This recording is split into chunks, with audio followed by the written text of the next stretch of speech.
BioWare has long been my favorite developer. While there are games and series that I probably liked more than some of their games, studio-wide I've rarely come away from one of their games feeling unsatisfied. In fact, I can count the number of occasions on one hand. They were my respite in an unhappy childhood and are the reason I've been so enamored with good character-based storytelling. There used to be a time where BioWare was seen as a kingmaker developer, the best in the business when it came to video game writing. You'd be hard-pressed to find someone who didn't genuinely enjoy Baldur's Gate, Knights of the Old Republic, or Mass Effect. I mean, people have to reach really hard to find things in Mass Effect to complain about, and few people alive today have played the Baldur's Gate series, and the most anyone ever comes up with as a complaint is just being a little bitch about round-based combat. However, that reputation has slowly dwindled, in part because BioWare was one of the trendsetter developers for diversity in RPGs, drawing increasing ire as gamers slipped further and further into deranged fascist drooling, but also just because they ended up releasing a few duds in Anthem and... actually no, just Anthem. But because this was the 8th and 9th generation of games, they went a solid decade with only 3 releases, allowing those releases to color their perception. But truth be told, outside of Anthem, I don't believe they've ever really had a true dud. Even their unremarkable games like Neverwinter Nights, Jade Empire, and Mass Effect Andromeda, they're still better than most games. But they do have one franchise they've never really known what to do with. And that's the Dragon Age series.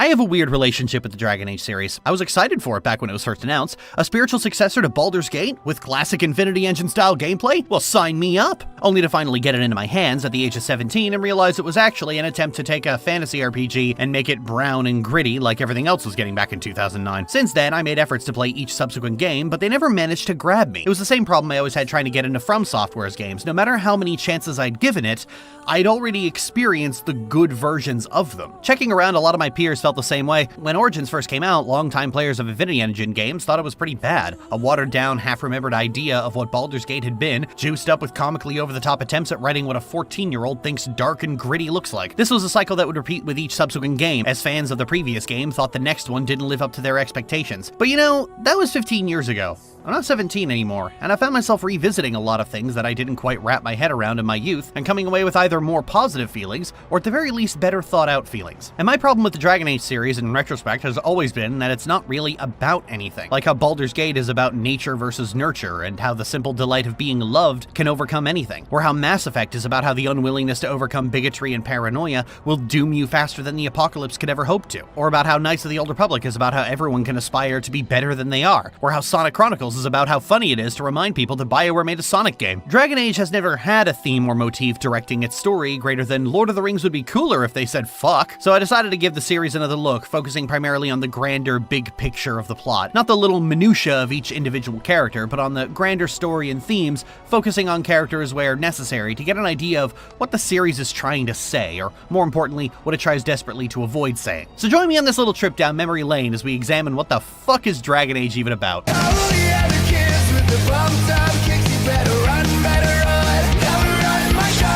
Dragon Age has always been the redheaded stepchild of the BioWare RPG family, always hanging around and never really being as well regarded as all of its siblings. What with their massive critical acclaim and earned position as iconic moments in video game history, Dragon Age is usually just met with a, oh yeah, that's right, you're here. I feel it's probably because, unlike BioWare's other duds, Dragon Age has somehow managed to sell well enough to stick around. Nobody remembers Neverwinter Nights or Jade Empire, and BioWare would rather you didn't. But Dragon Age keeps sticking around, keeping up with Mass Effect like two weirdly enmeshed siblings. Dragon Age and Mass Effect seem to both come about with the same mindset. Take a classic BioWare RPG that ended up getting taken away from them by rights-holding shenanigans and remake them into something original that would be theirs forever. The problem is that while mechanically and in presentation, Mass Effect was similar to Knights of the Old Republic, narratively it took a lot of inspiration from 70s-era paperback science fiction and 90s-era science fiction serials, in the same way the original Baldur's Gate heavily leaned on R.A. Salvatore, giving it a more unique and personal flair than just a D&D game. And it also had the benefit that you likely hadn't seen or read any of the things it was taking inspiration from. Dragon Age, on the other hand, while lifting some gameplay elements from Baldur's Gate, just smashed together a generic fantasy setting lifted from Lord of the Rings and then stopped there. You got elves, dwarves, mages, you got the usual smatterings of internal fantasy racism, you got the armies of Mordor banging down your front door. It's just Lord of the Rings doused in classic 360 era brown. The only real difference seems to be that it draws on Tolkien a lot, yet simultaneously keeps trying to be the gritty and mature version of it, like Game of Thrones. Exactly like Game of Thrones, actually. Dragon Age's problems are numerous. Some are limited to only one game, and others are series-wide. The franchise has had an identity crisis since it began, trying to reinvent Infinity Engine games at first and doing it terribly, before going in a more action-oriented direction in each subsequent game. It recycles characters between games, but never the good or fun ones, and with the exception of the last one, they all try to carry a cohesive plot between them like Mass Effect does, yet constantly switch the lead character around so you have to get reintroduced to Varric 3 times. But Dragon Age's core problem,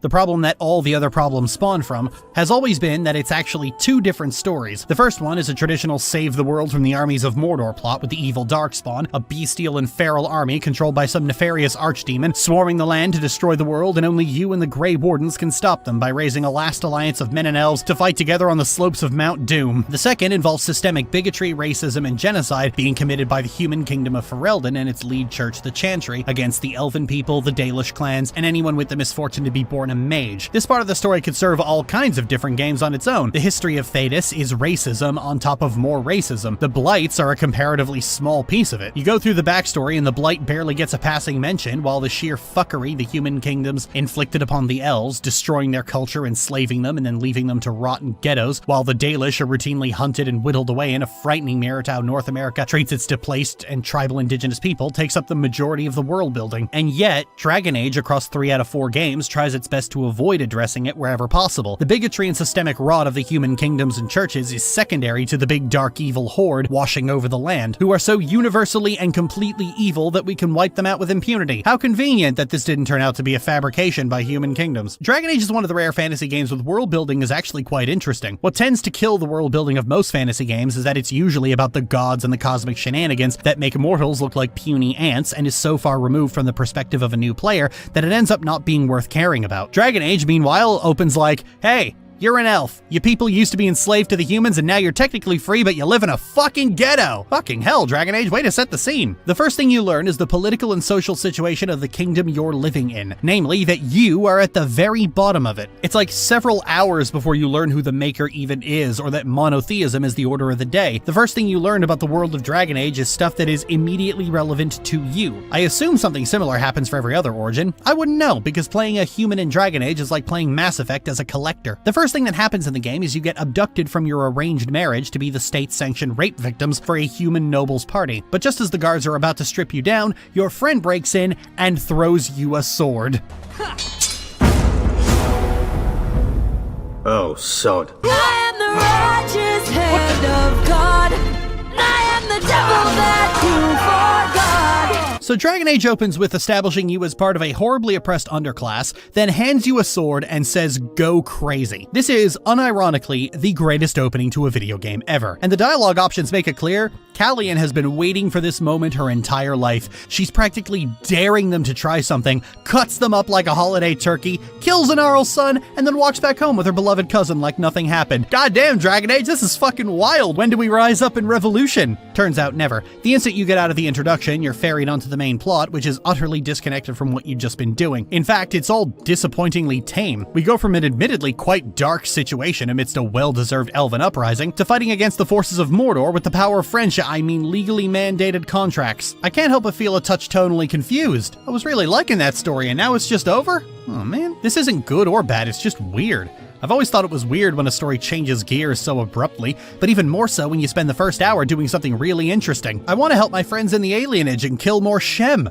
They're living in a ghetto, why aren't I doing anything about that? When did anyone ask for an archdemon? This doesn't ease up in the slightest as you continue. After the first stage at Ostagar, you're given the task to unite Redcliffe, Denerim, the Circle of Mages, and the Dalish Elves to raise an army against the archdemon. I always start with the Circle because there's free stat points there. Now, if you've never played Dragon Age before, you probably hear Circle of Mages and think of a very distinguished order of wizards working together to keep the world safe, like the wizards in Lord of the Rings or the Kirin Tor. When you get there, you see a big mage tower in the distance. Damn, look how opulent that is. That must be an important place where mages congregate. No, actually. See, in Dragon Age, mages are an even underclass who are kept under permanent imprisonment by a very autocratic, violent organization of paladins, and when you get there, he had just given the order to wipe out every mage in the tower, which is completely within his legal right to do. Yeah, 5th Blight, I'm gonna have to put you on hold. I have to deal with Mage Danek over here. The Circle of Mages is a whole issue in Dragon Age lore, but it's an issue that happens in the margins, and it's one that Dragon Age keeps trying to make into a debatable terrible situation in spite of the fact that it's not. The Templars' reasoning for imprisoning mages is that magic left unchecked can be corrupted by demons from the Fade, turning mages into abominations,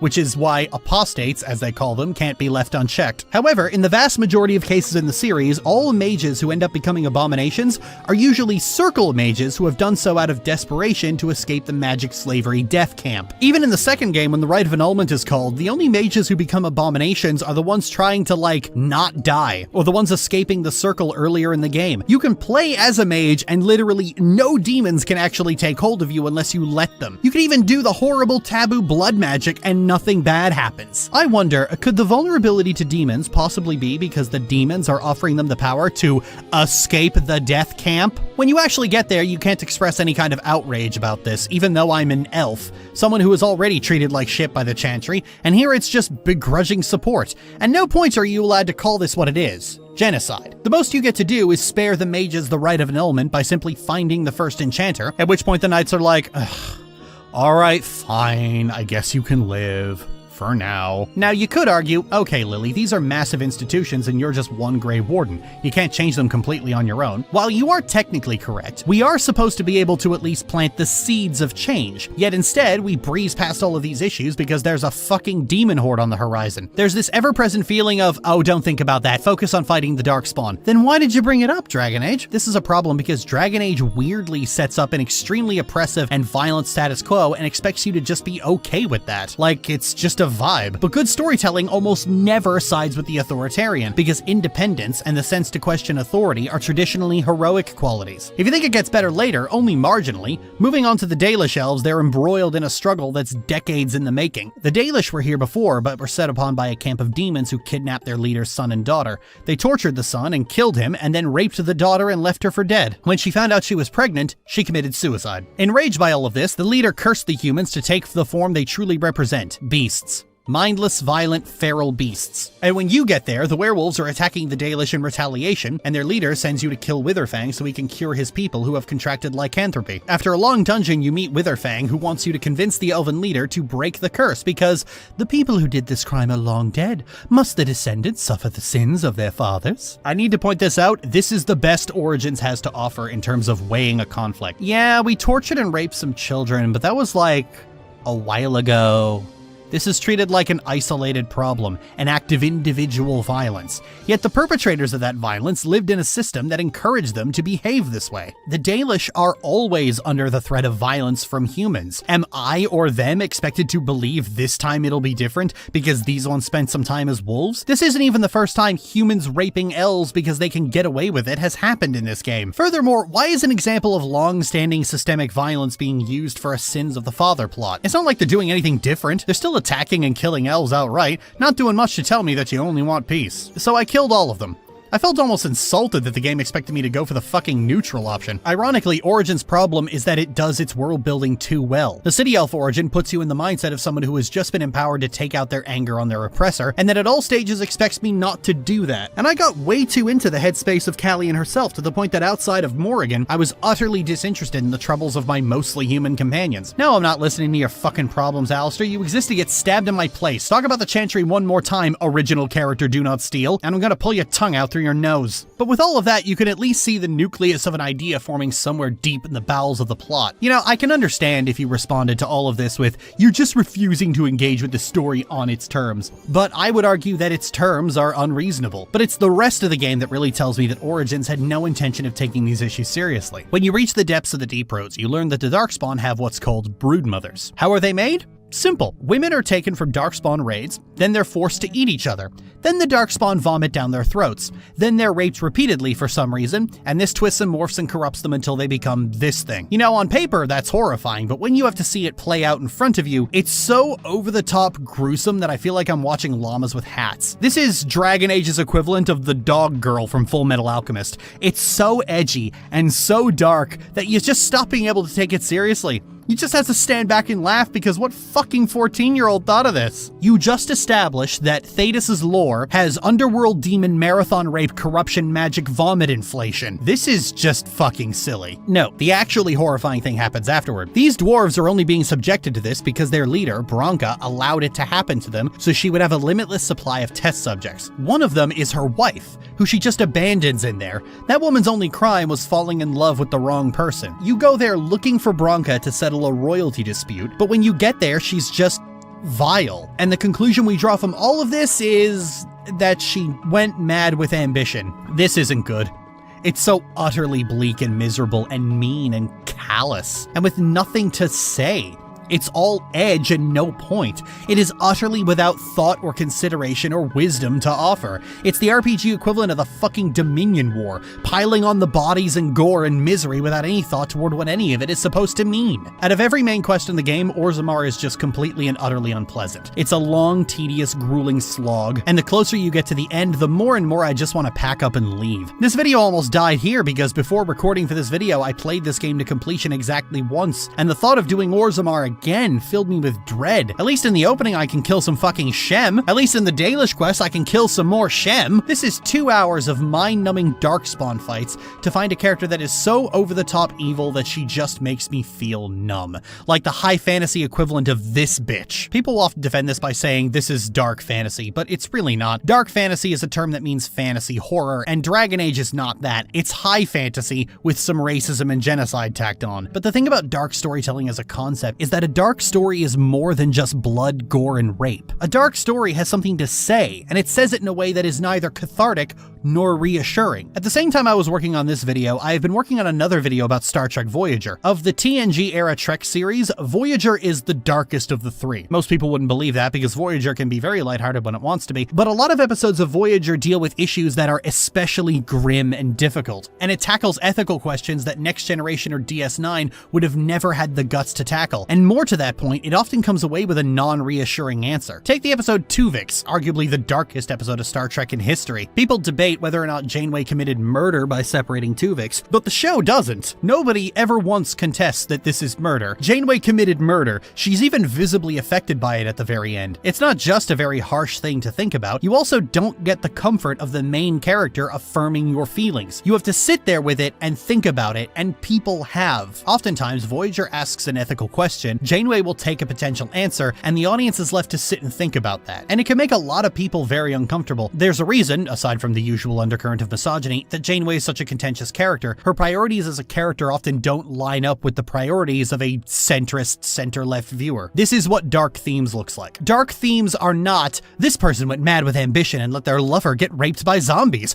Oh well, time to go to the Landsmeet. This is just edgy for the sake of edgy. I don't blame anyone who, when Dragon Age came out, thought it was a dark and mature fantasy game that could be held above all the others. You were a teenager. You probably thought the same thing about Postal 2. Ironically, the darkest thing in Origins isn't any of the performatively edgy shit. It's actually the Urn of Sacred Ashes. The urn is the final resting place for Andraste, the champion and lover of the Maker, the human's fictitious god. Andraste's life is bleak. Ultimately, she spent much of her life as a slave to the Tevinter, a comically evil nation that would have put the Krenim Imperium to shame. What's with the Star Trek references today? She later fought against the Tevinter, actively fighting against slavery in Thetis, and she was ultimately captured and burned at the stake. The religion that formed around her now has absurd amounts of power, and yet it is complacent in the slavery and genocide of Thetis. In the case of mages, they aren't just complacent, they are complicit. And Andraste is held up as this mythical figure by an organization that spits on everything she ever believed. You, the player, find her urn to take a pinch of the ashes to help cure an Arl who you need to fight the Blight. You're assisted by a Chantry monk, and after confirming the urn does indeed exist, he wants to reveal its location to the Chantry so people can make pilgrimages to it,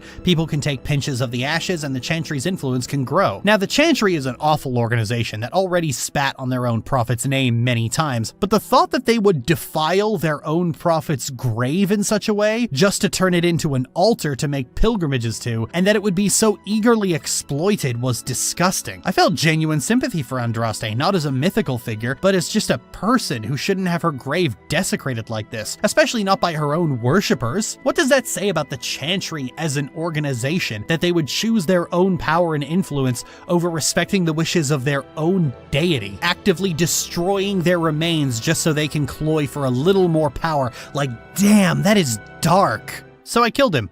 This was another point where my origin played a factor here. Callion's an elf. She doesn't believe in the Maker. Andraste's just a person whose ashes have been influenced by lyrium. But she's a person who did more than most. She actively fought against slavery. She's a person who deserves better than to be a prop for this awful church. This has such a greater impact because I can actually do something about it and settle the issue now. It's not much in the grand scheme of things, just keeping one grave from being defiled, but it's a decision with more lasting implications and consequences than anything else in the game. You are actively defying the Chantry, actively reducing their power. Dragon Age has a lot of dominion wars, a lot of violence and elves turning up dead in gutters and state-sanctioned rape squads, and at every point the game does its best to divert your attention away to its version of the Dominion. The evil thing on the horizon. Look at the big fight, look at the big ogre, look at the explosion. But it has very few Tuviks, very few occasions where the game makes a salient thematic point and forces you to sit there with it, which is the whole reason you put things like this in a game in the first place. To the game's credit, after you finish all the main quests, before you take your armies to fight the Darkspawn, you have to deal with the trouble in the alienage. Tevinter mages have set up a hospice claiming the elves have a blight-borne disease. In reality, they're incarcerating people and sending them off to be enslaved. And here, at least, we get to mostly end the game the exact same way we started, killing Shem bastards who think they can walk into the neighborhood and hurt your family. I am the righteous hand of God.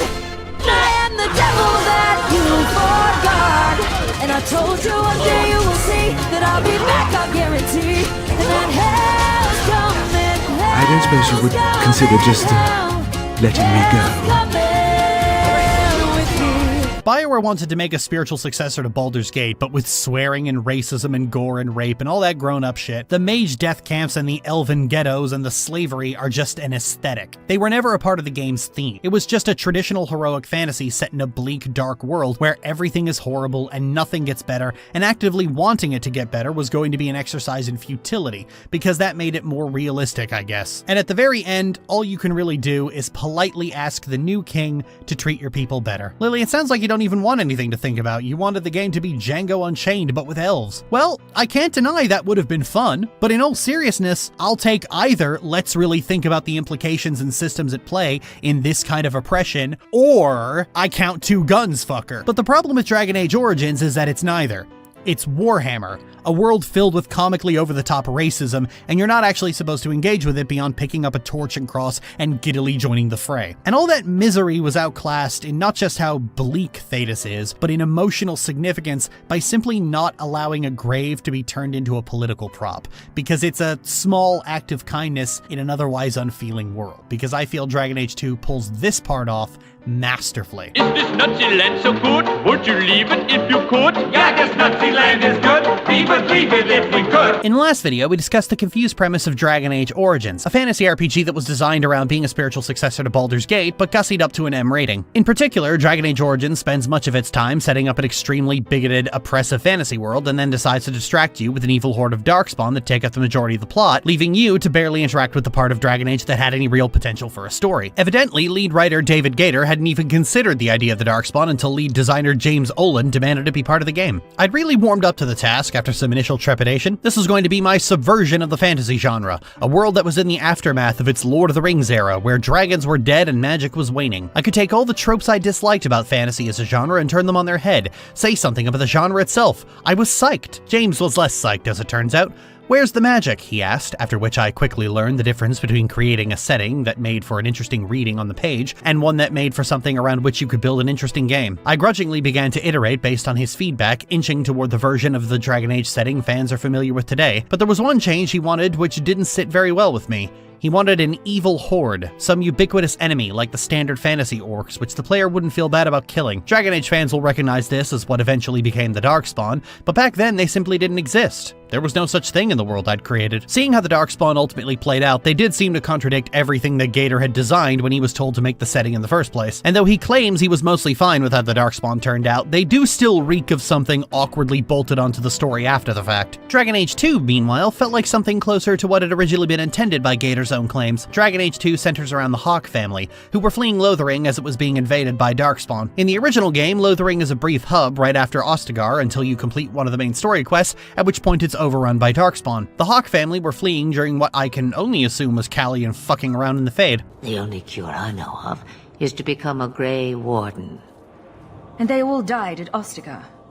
Not all, but the last are now beyond your reach. How do I get out of this maze? They ultimately end up fleeing to Kirkwall, a harbor city that has approximately 27 bandits for every ordinary citizen. It's like I'm sitting on my hands. There are dangerous people in this city. Yeah, Aveline, I know. I was mugged 12 times on the way here. The story is actually about Mary and Hawke adjusting to life in the city, trying to protect her family, and slowly failing. This actually puts the perspective of the player down on the ground. After getting out of her origin, Callian largely deals with Arls, leaders, kings, and their armies, dealing with the world on a macro scale and traveling between entire kingdoms. Hawke is down on the micro scale with individual people and traversing streets instead of nations. This gets Hawke down further into the weeds of a lot of Thetis' bigotry. The plot is also not about the Darkspawn or the demons and doesn't feature them as enemies on their own for the most part. You spend more time dealing with actual people. The Mage and Templar conflicts is a big contributor to the story, and Hawke gets to engage with it from a place of personal stakes. Marion's father was an apostate mage, and so her sister, and potentially Marion herself, is an apostate as well. For the record, for this video I played a warrior Marion, which meant Bethany was the sibling who survived, so my analysis is based around Marion's desire to keep her sister safe. As for Carver, I never actually finished this game with Carver, so I can't comment. Marion rather notably starts with pre-existing opinions on the Templars. She hates them. She runs into a Templar while fleeing Ferelden, who wants to kill Bethany for being an apostate, and Marion is having none of that shit. That woman is an apostate.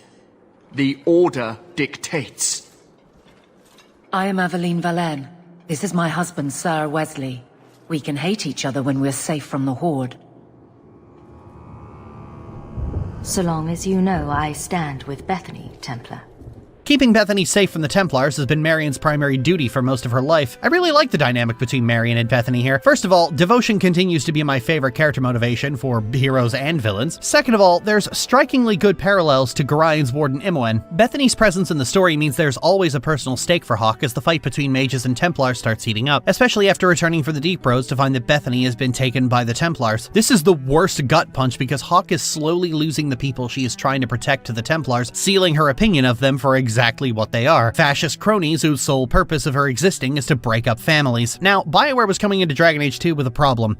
David Gator really wanted to do this freedom versus security theme with the Templars and mages, and wanted both sides to have equally valid arguments.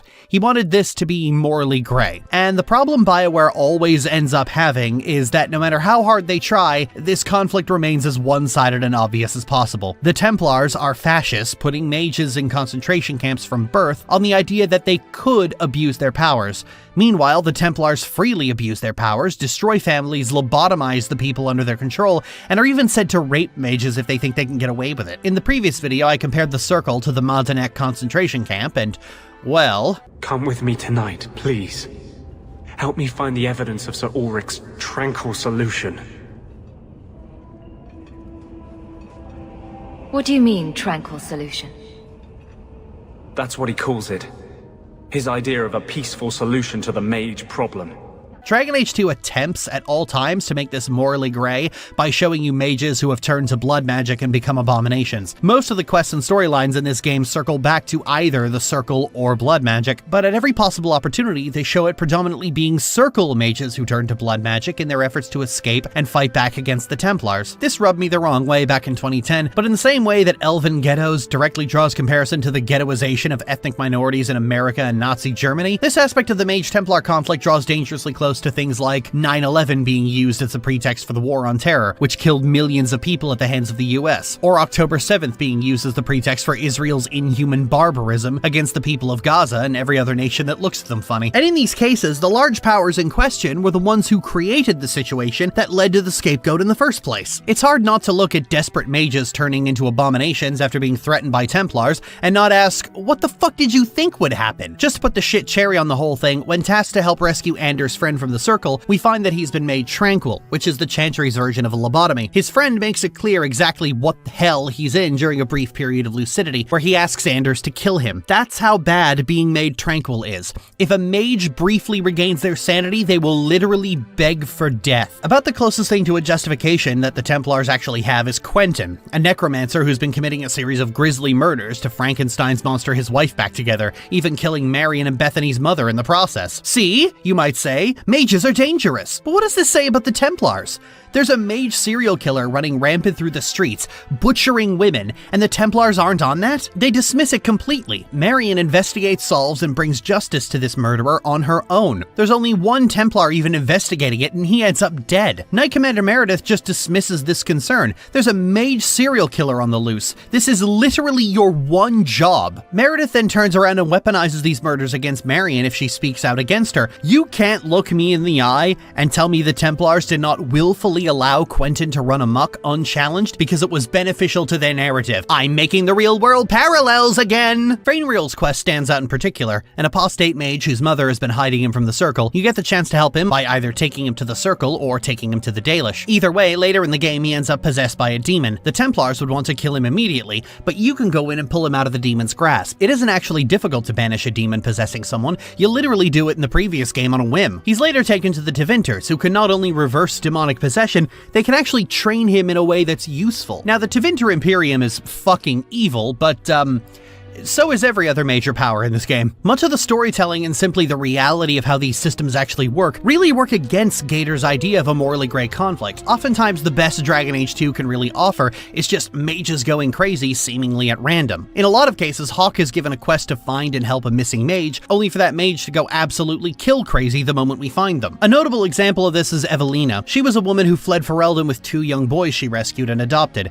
She took care of them and cared for them, but then she was arrested by the Templars and taken to the Circle. When she escapes, she finds her brothers again, but this time she's gone completely insane, turns into a demon, and attacks. This is meant to be a, look how dangerous this mage is, attacking her loved ones. But given that she only changed after going to the Circle, I can't look at her actions and not see the cause. This is what the Templars do to people. They rip apart families, imprison their loved ones, and torment them into insanity until demons are their only respite. And that thought sticks with me even as more and more mages turn to blood magic. At almost every avenue, it is to escape the violence of the Templars. BioWare really wants the Mage-Templar war to be a morally grey war where both sides have a point, and it's not.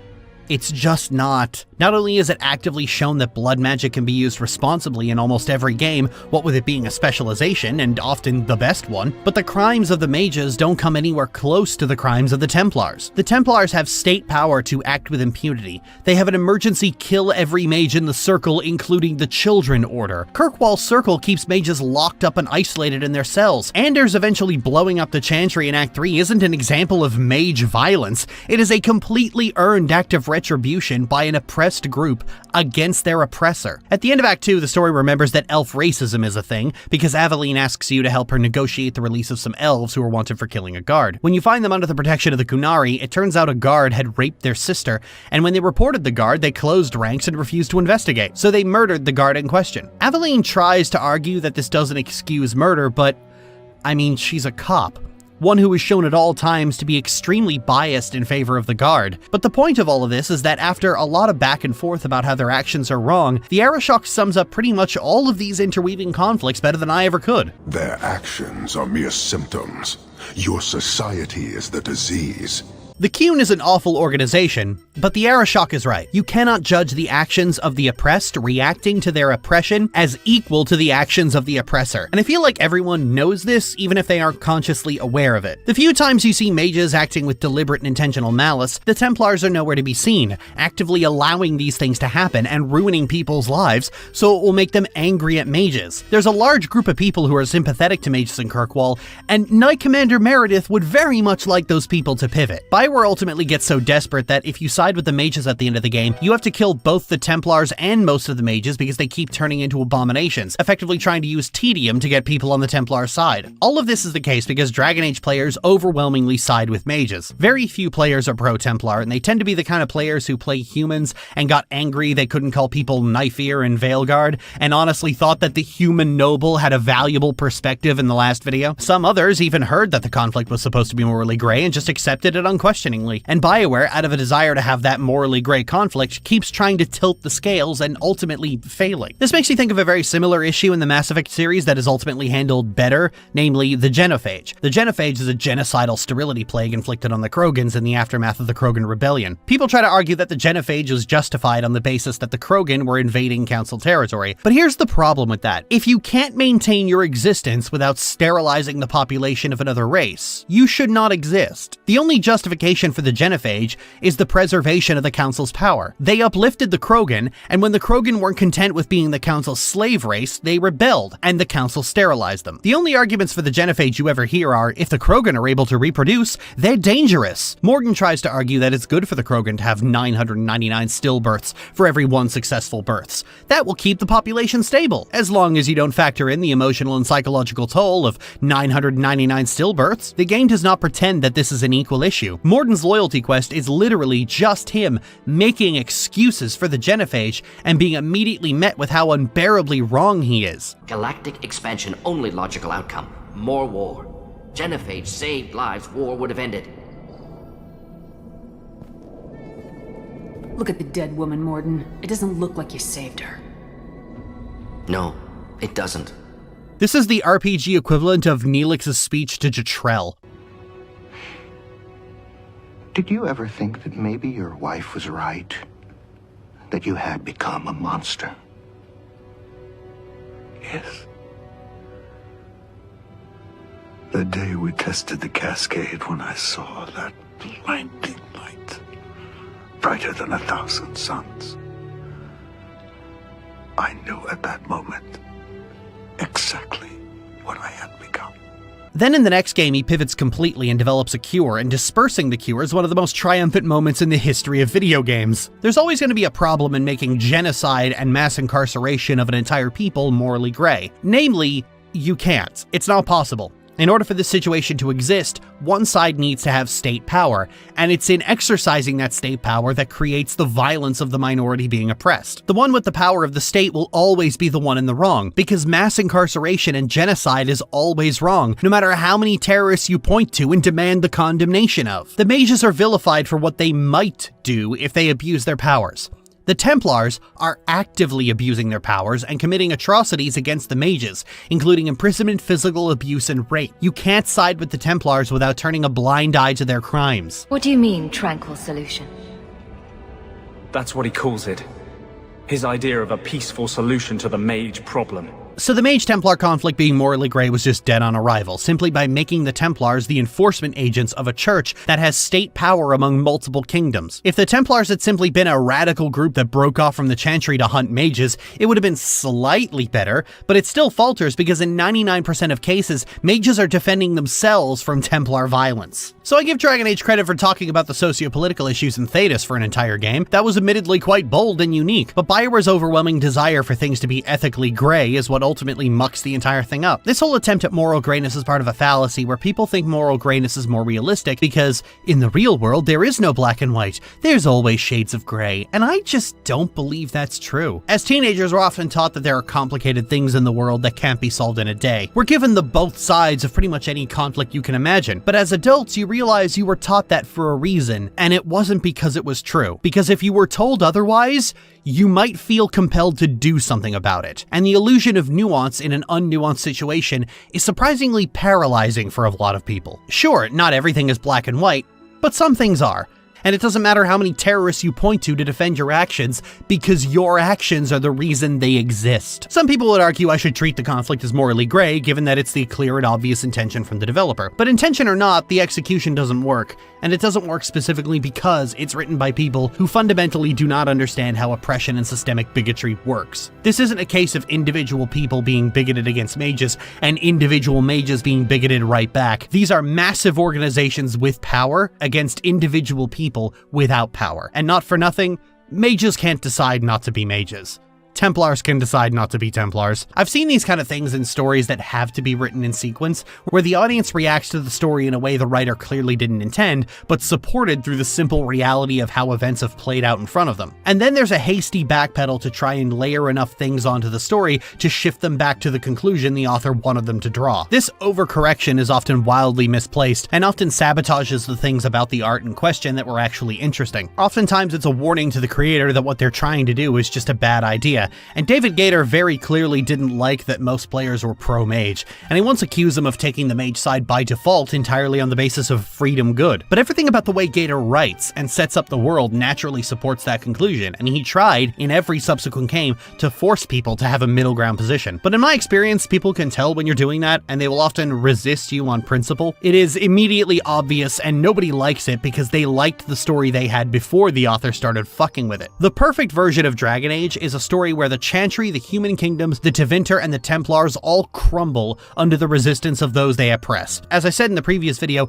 good storytelling never sides with the authoritarians. Furthermore, a lot of people really aren't good at handling nuance in the first place, even if you do write it correctly. There was a problem over the last 10 years where all types of media were really into the idea of victims of abuse becoming bad people, often citing an inflated statistic about how often abuse victims turn out to be abusers themselves. A lot of people like this trope.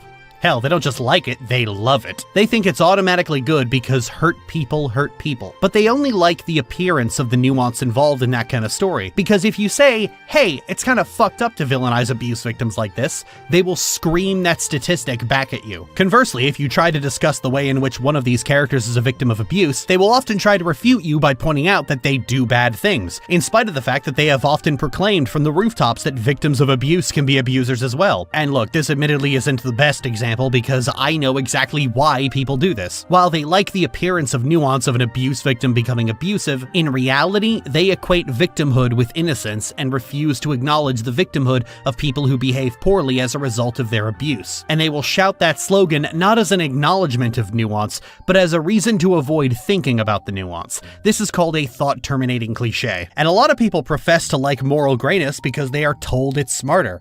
They are told it's better.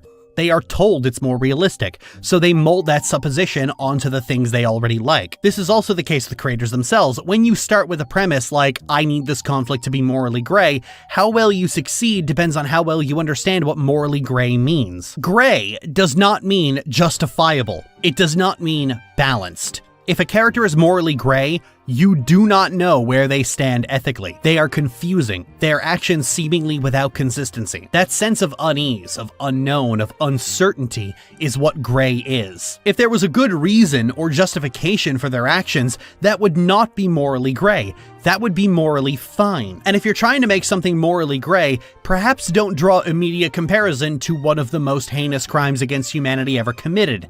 And certainly don't draw comparison to two of them. A lot of this comes down to simple understanding of oppression. It doesn't really surprise me that 2011 David Gator thought that there was an equivacy between street crime and police brutality. That's how a lot of people with privilege see the world. So of course, Cops and Robbers ends up being a story that comes out of that. And it's not like he's just stagnated over the years. Gator's most recent game is about a woman killing and escaping her abusive uncle husband. It's been 14 years since Dragon Age 2 released. I expected there to be some personal growth. And despite all my criticisms, I actually think Dragon Age 2 is the best Dragon Age game. It really gets into the mud with the Mage Templar conflict, and Marion's story herself is so gut-wrenchingly sad as she tries to keep the people she loves safe and slowly but surely loses them. In my mind, it really didn't matter how many arguments the Templars made. Marion sided with the mages because that's where Bethany is, and she's not losing anyone else to these damn Templars. They said someone was spying. We needed leverage. Someone they cared about. As a hostage. We just got word they pulled some girl from the circle. Sister, I think. You bastards kidnapped my sister! With the benefit of hindsight, it was actually really bold to lower the stakes and make a more personal, emotional story, especially as the concept of the AAA mega game gets further and further away from emotional storytelling. Dragon Age 2 is extremely unique, not just among its own series, but among RPGs as a concept, and no matter how many criticisms I make of it, I will always love it for that. Supposedly there was a plan for Marion to become the new protagonist of the series, but sadly, the smaller scale story and the player sexual companions really pissed off the gamers TM at the time, and they made it their business to hunt down and terrorize one of the women on the writing team for supposedly gaying up their dark fantasy. The visceral proto-Gamergate backlash caused BioWare to pivot and return to a blank slate protagonist for Inquisition and get right back to the monster invasions. Hero to Christo, God's honest truth.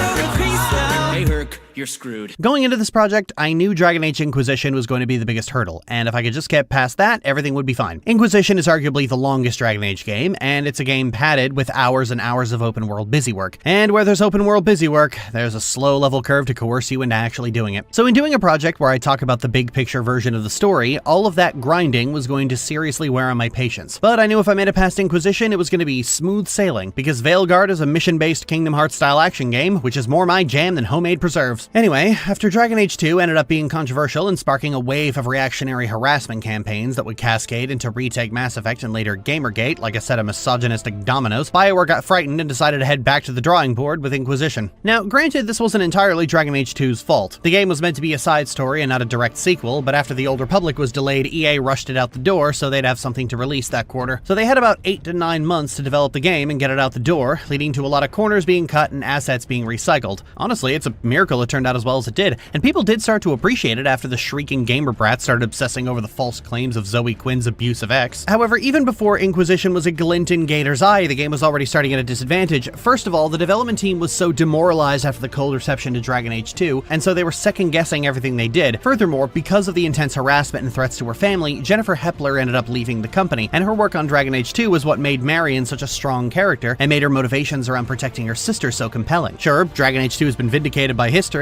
but the problem is that it doesn't really matter if a game is appreciated later if its entire existence as a current-gen game is flooded with gamers being morons. So a lot of the really interesting aspects of Dragon Age 2 were walked back for Inquisition, namely the idea of having a single cohesive character. As you know, I find humans to be utterly dull in fantasy games, but Marion was at least an interesting character as she existed outside of the privilege of human nobility. Having an apostate father and an apostate sister meant she was often creating friction with oppressive power structures of Thedas, and none of them were really on her side, hence why she actually makes a decent connection with the Dalish of all people. It also means that the story is tailor-made for that protagonist, and everything from the decisions and storylines to Dragon Age's new personality system was made with Hawke in mind. But this time, you're back in the seat of having to play a single protagonist, but who can have multiple different backgrounds that affect the way they view the story. And while that sounds like a good thing in theory, the law of averages means that you can't possibly have all the variations and reactivity such a thing would require. No game is ever truly 100% reactive, and the games that claim they are big fat liars. See, one of the reasons Origin's plot is about the Darkspawn and the Blight, despite both being a footnote in the lore of Thedas, is because in addition to the 4 interesting origins of the Dalish Hunter, Mage, Dwarf Commoner, and Dwarf Noble, and the Goddess of Vengeance that is the City Elf, you could also choose to play as a Human Noble if you're the kind of person who eats dry toast and room temperature water for every meal. And the Human Noble is so utterly divorced from every other origin. The Dwarves get to deal with the nightmarish political situation in Orzammar, as well as the ever-present issue of the Darkspawn.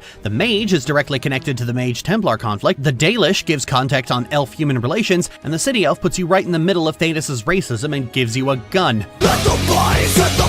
But the Human Noble is completely divorced from all of that. It's arguably the most squeaky clean bad guy plot of mean old Arl Howe killed your family and you're the only survivor and now you're out for vengeance. Even worse, Howe does the same thing to the alienage after Callian leaves, so the City Elf gets the Human Noble origin as an aside later in the game. The Darkspawn plot is pretty much the only string to the Human Noble's bow. They don't really have any perspective that makes for interesting role-playing because they're utterly deafened by privilege. As much as Origins can be a missed opportunity, role-playing a bitter City Elf now empowered to exact pain on her oppressors is actually quite amusing and makes some of the more tortured contrivances fun to completely disregard. The crimes committed against Zathrian's children were grave, but they were committed centuries ago by those who are long dead. I've no more fucks to give, my fucks have runneth dry. I've tried to go fuck shopping, but there's no fucks left to buy. I've no more fucks to give, though more fucks I've tried to get. I'm over my fuck budget and I'm now in fucking debt. And what the fuck are you supposed to do as a Human Noble? Get shot by the Dalish for being racist? Perpetuate the delusion that nobility has some divine right to rule? Get stabbed by Shiani the moment you show your Shem ass at the alienage? How about the only place a Human Noble works is the Landsmeet, where you can marry into the royal family, but Inquisition has the same problem. For every interesting character you can play, you can also choose to play a human, which fundamentally makes the story considerably less interesting. See, after the end of the second game, all the mage circles rebelled. Good for them. The Templars left the Chantry and became independent to fight a war against the Mage Rebellion rebellion. Then the Chantry brought their leaders together to try and discuss the possibility of peace, as the war is starting to hurt the people of Ferelden. Then the meeting explodes. The explosion tears a massive hole in the Fade, causing demons to start pouring out and attacking, and thus does Dragon Age Inquisition begin. Honestly thought we'd get at least an hour in before the distractions happened. Anyway, as we start up with the Mage Templar conflict, the plot is overtaken by the Fade breaking open, and the player character has a special mark on their hand that lets them close tears in the Fade to banish the demons. How nice of the Fade to make sure it leaves us a spare key. Now you've been deputized the leader of the Inquisition, an army created by the Chantry, who was then denounced right after the death of the Pope. And now you're left to build it back up to fight the demons and close the breach. It turns out this is all the machinations of Corypheus, a Tevinter Magister who's gone all Darkspawn. Corypheus was last seen in the Legacy DLC of Dragon Age 2, when BioWare realizes they needed to set up a boring, simple antagonist for the sequel, and all they had was systemic bigotry, and they'd already penciled Human Noble in as a player character, so they couldn't make that the villain. Corypheus has unleashed a new Blight, a new Archdemon, and an army of demons in order to... Actually, what the fuck do you want, Corypheus? I may have forgotten that part. Whatever he wants, you accidentally ruined his plans by being the one to get the spare keys to the Fade instead of him, and now it's a race against time to save the world before he can blow it up. Along the way, you can interact to some degree with the Mage Templar conflict, as the Templars went rogue from the Chantry, so either of them can be recruited into the Inquisition, while the other is recruited by Corypheus. But honestly, the focus of this particular game is on faith. See, the Inquisitor isn't just someone with a magical set of breach keys. Lavellin's involvement is so important to stopping the breach, and her ability to do that happens to be by such sheer coincidence that people start to believe that the Inquisitor is the Herald of Andraste, whose presence was the work of divine intervention by the Maker himself, and you, the player, are encouraged at all avenues to go along with this. This, incidentally, is why playing as a human is just the worst idea in the world. A human herald is not only welcomed, but would likely embrace such a title, as most humans are Andrastian. This utterly defangs most of the tension of the title of Herald as just another special person title. Conversely, playing as an elf is restricted only to the Dalish, as the City Elves are also predominantly Andrastian. A Dalish Inquisitor being named the Herald gets them branded as blasphemy by the Chantry, and creates a very interesting pull with someone who follows the Dalish religions being heralded as the prophet of a completely different religion entirely. Now, one thing Dragon Age has always done really well is religion. Fantasy franchises of all shapes and sizes can't wait to start mapping out the cosmos and every single god that is provably real and an active player in the story shenanigans, because a lot of them were Greek mythology nerds. The problem is that it puts the scale of action so high above the point of view characters that it's hard to really care about it. And because there was still a player character involved, things become weird. Warcraft is probably my favorite example. Warcraft has an entire cosmic map of different cosmic forces and the literally titanic beings who control them, and all of them fall like dominoes at the hands of the champion of Azeroth, who, and I quote, eats monsters like the jailer for breakfast. The champion is one walking existential crisis because entire religions have their gods either slain or utterly humiliated by the champion's actions. Take Elune, for instance. You, the champion, slaughter her favorite children just because a hot older woman told you to. Then, later, when she laments that her children were claimed by hell, you've actually already freed most of them from hell by that point. It's your morning chores. How the hell does anyone still believe in Elune when she has been so completely made a fool of by an upbeat sociopath with mommy issues? This is like if God himself lost a bet with Charles Manson. Dragon Age, meanwhile, has to this day never confirmed the existence of the Maker. In fact, there's strong evidence that the Maker is completely fictitious and his supposed acts of divine work were actually done by Lyrium. So without the direct hand of the Maker being involved, anything fortunate ends up being attributed to the Maker and Andraste. And the Inquisition is spawned by the Chantry. Everyone involved is a fanatical Andrastian, and so readily believes that Lavellin is some herald of their god. The game makes a point about how faith can give people courage and the drive to keep going in bleak circumstances, but as is often the case with Dragon Age, the story overlooks the actual reality of the organizations it writes. There is a fine line between inspiring the faithful and exploiting the fanatical, and positioning yourself as a divine figure goes right over to exploiting the fanatical. That's what cult leaders do. The thing is, this happens regardless of your origin. So sure, a human character raised to follow the Andrastian religion would probably see this as divine service, but if you're playing an elf, the proper way to play a fantasy game, she ends up being roped into all of this against her will and pushed to go along with being a herald by the Chantry people all around her. What about if you're playing as a dwarf or Kunari, Lily? What about it? The characters that are most in your circle are Cassandra, a Chantry Seeker, Leliana, a Chantry Sister from the previous game, and Cullen, a Templar. All of them are big simps for the Maker and so push the idea of faith as a uniting force. But amidst their words is the reality that, denounced or not, you are making the Chantry more powerful with each action you take. Now when it comes to faith, I've never been particularly kind. I'm the kind of atheist who's actually read religious texts and come to the conclusion that Yahweh is a deranged sociopath who fucks with people's lives for yucks. But you know, I say that here.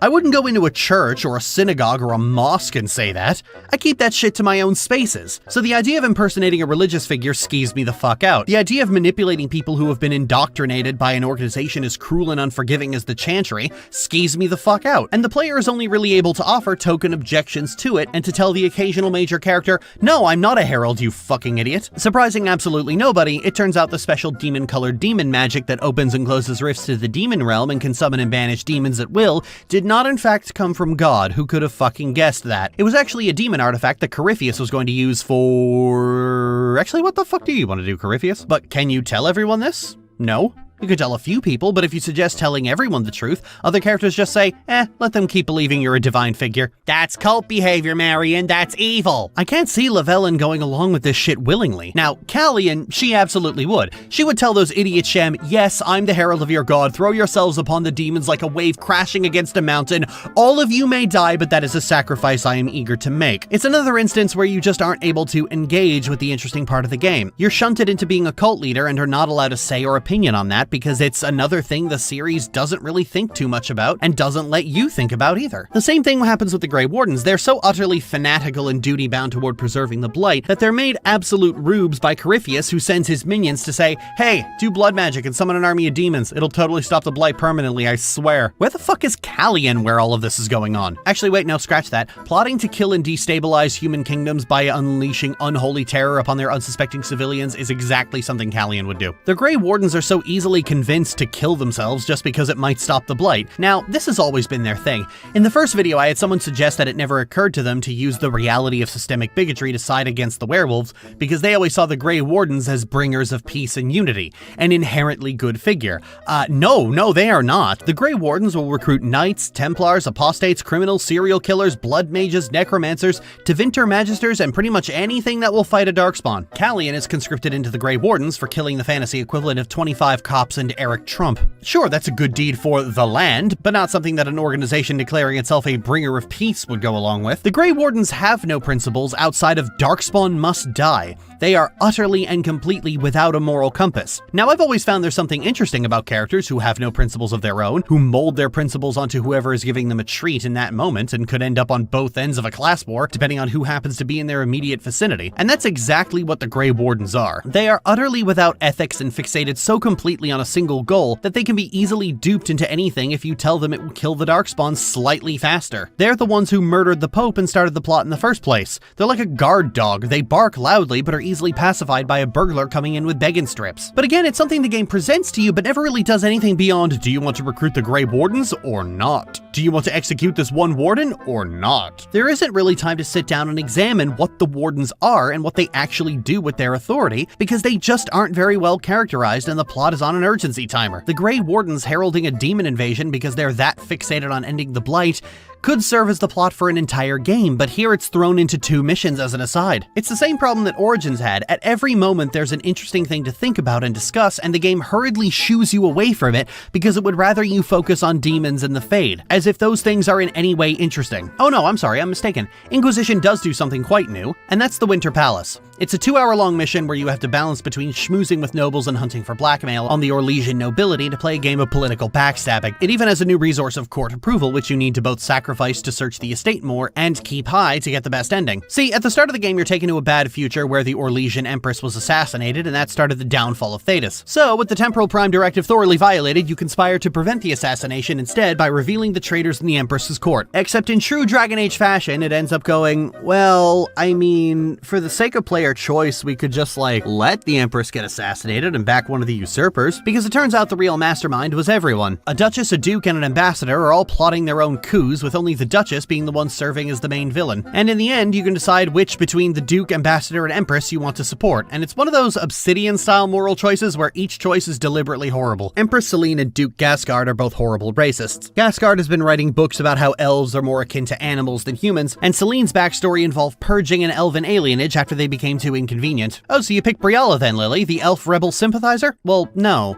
You can't actually install Brialla as Empress because well, elf. You can only make her the mastermind behind either Gasgard or Selene, and she's fucking Selene. She's fucking someone who massacred her people, who she claims to be a fervent supporter of. Well, isn't this a lovely group of absolute bastards? Hey Briala, you should join my party. I have a mage who thinks the Mage Rebellion is selfish, and an elf who hates anyone who embraces elf culture. You could all have a self-loathing party together right in front of this conveniently placed cannon. Oftentimes these kinds of everyone sucks here choices are meant to paralyze the player, make them seriously stop and think about their actions rather than picking the obviously good option. But I'm not that kind of player. Decisions in a game need to be more interesting than just which of these groups of people do you want to hurt slightly less. And when I'm presented with those choices, I tend to just take whichever one is less effort to take. So I ended up saving Selene and letting her rule alone, because to reconcile Selene and Briala, you have to pick dialogue options in a certain order, and I got the order wrong. And at that point, it had been 2 hours and I was getting completely exhausted with wandering around this fucking palace talking to dukes and duchesses, while the radar function refused to actually work half the time. I had certainly liked the quest at the start, and though the whole subterfuge and a nobility party was interesting, having to placate the nobles to keep my approval high while I rifled through their stuff, but then it went on too long and involved too many variables and I was getting exhausted with it, which is kind of a microcosm for the series as a whole now that I think about it. But that whole here's your goal, oops I've spilled kudzu all over it aspect of this quest only gets worse. So you know how Origin set up a pretty cut and dry system of humans are oppressing elves, it's pretty bad, and humans are putting mages in death camps, it's pretty bad. Remember how Dragon Age 2 spent most of its runtime trying to argue the Templars have a point?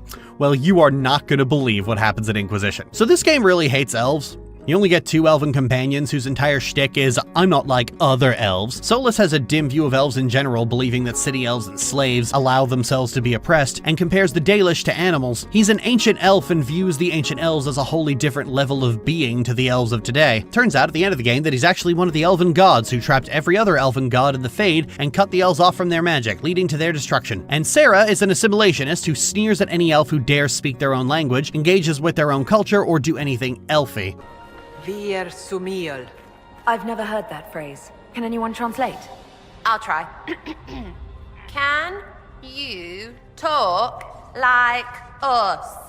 She likes to consider herself as a fighter for the common folk, and believes the things against the common folk are the nobility, elves who act too elfy, and mages. So the rich and too oppressed minorities. You could be a debate streamer with such a whitewashed perception of the common folk. These aren't things that automatically make a character bad, but what does make them bad is you never get to make any real points against what they say. The Inquisitor is kind of a doormat in this game, and can only ever offer weak rebuttals to the claims of their companions, hence why you don't get to engage with the implications of being named the Herald. They're always talking at you, and you can't really respond, especially to Sarah, though that might just be because nobody can understand what the fuck she's saying. Then you've got cloaks and spy kings, like this tit.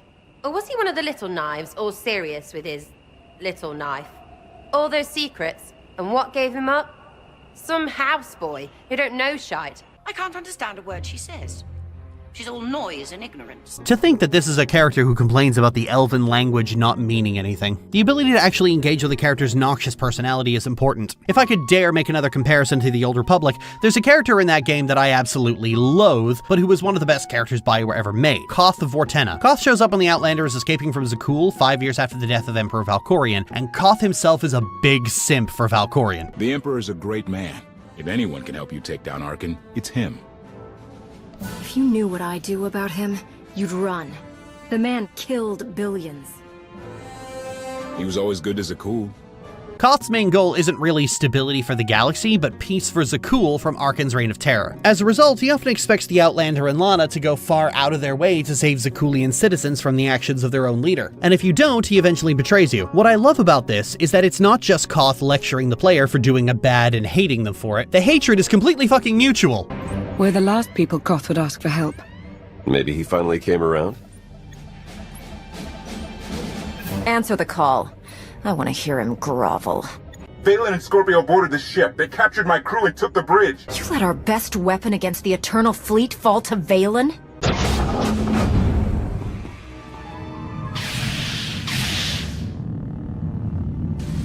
Excuse me for not shaking hands.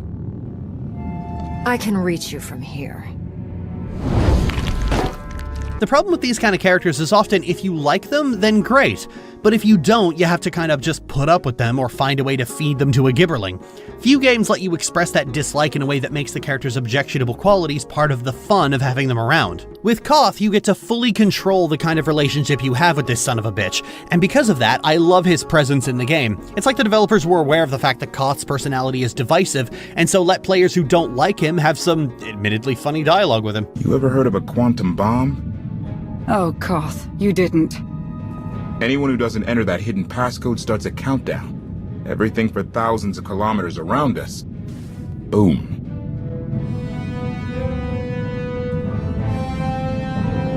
Every time you open your mouth, I gain one more reason to end you.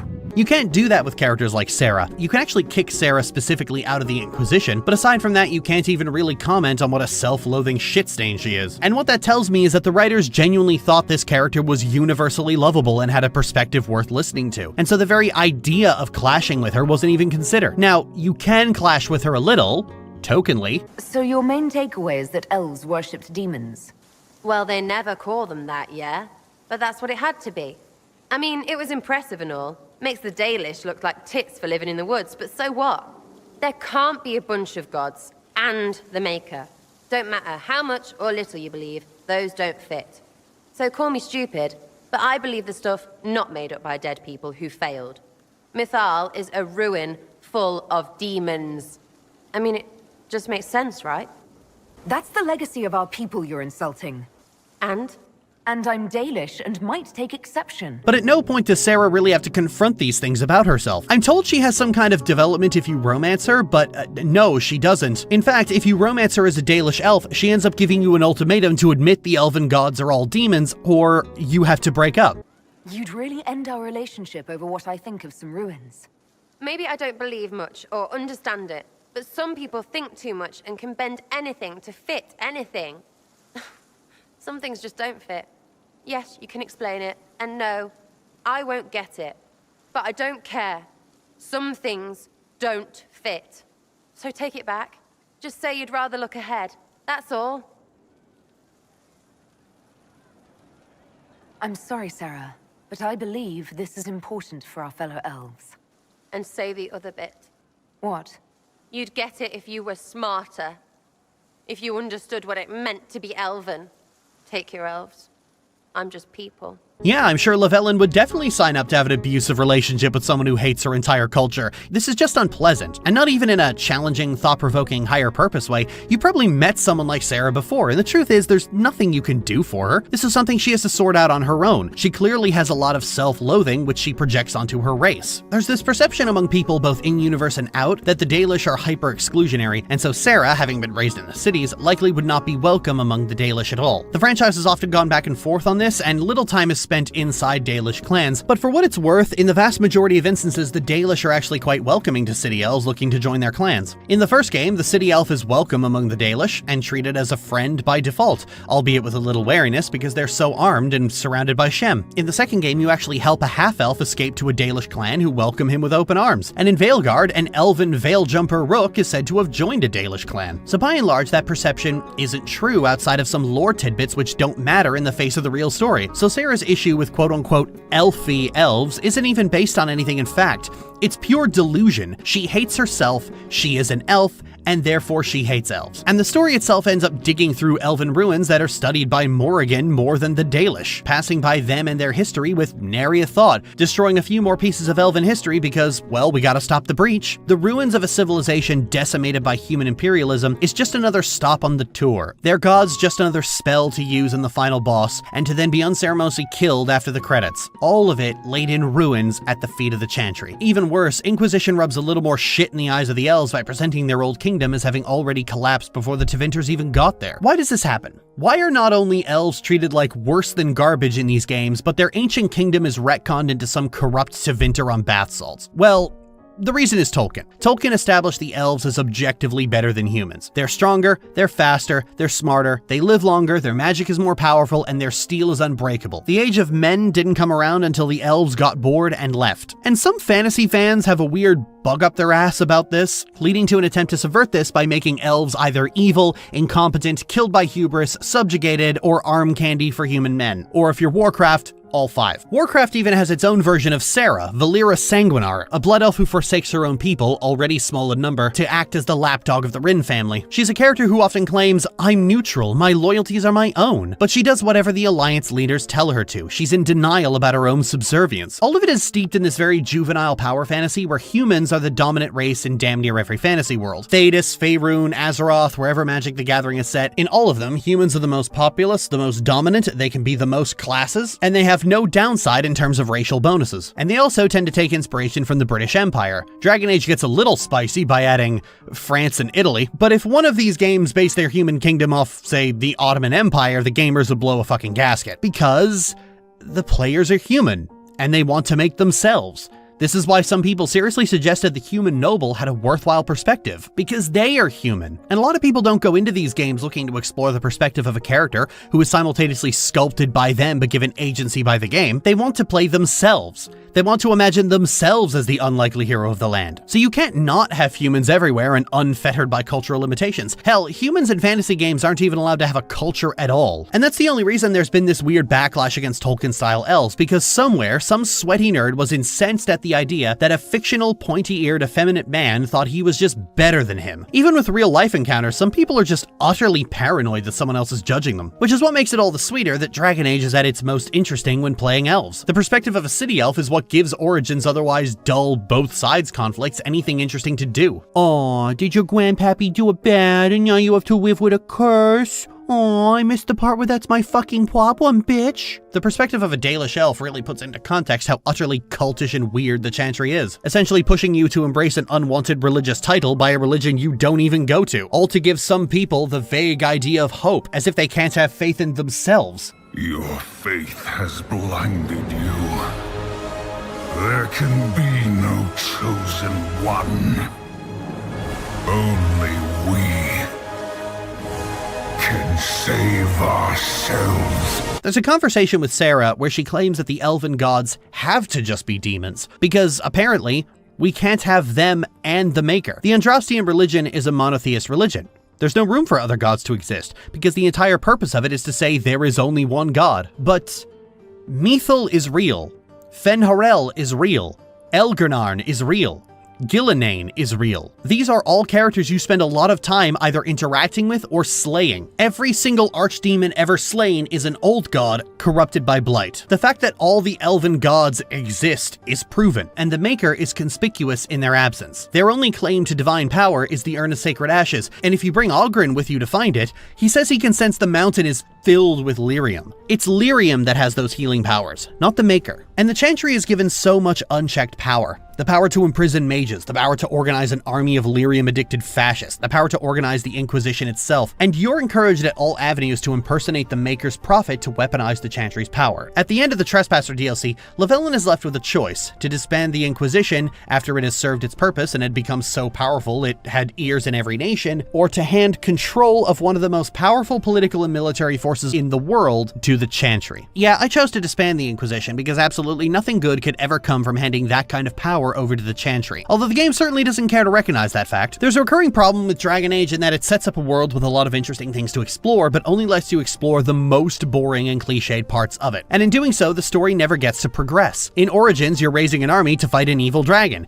In Inquisition, you're raising an army to fight an evil dragon and a mage. And in Veilguard, you're raising an army to fight an evil mage and 2 dragons. You can't keep raising the stakes like this. You can't keep going, and then a bigger world-ending threat was waiting just around the corner. These stakes can't keep rising in perpetuity because it seems no matter how many innocent people these guys murder, Thedas never seems to run out of cannon fodder or people who can smack down gods with their bare fists. We're still nowhere close to the unappreciated majesty of Dragon Age 2, giving you a front row seat to what the Templars do to families by watching them rip yours apart. It was so impactful that in playing Inquisition, I did everything I could to make sure Hawk made it out alive because I knew if I didn't, Bethany would never forgive me. But now we're just back to cosmic invasions that are so important they push everything else aside. The potential to disband the Circle of Mages or establish a Dalish clan as part of the governing body of his entire city-state relegated to an ending card or a mission table objective. There's no time to make this bleak, miserable world a better place. Its very existence is constantly under threat, and it will be again and again and again. Dragon Age needs, above all else, to shit or get off the pot. It can't keep doing this in perpetuity,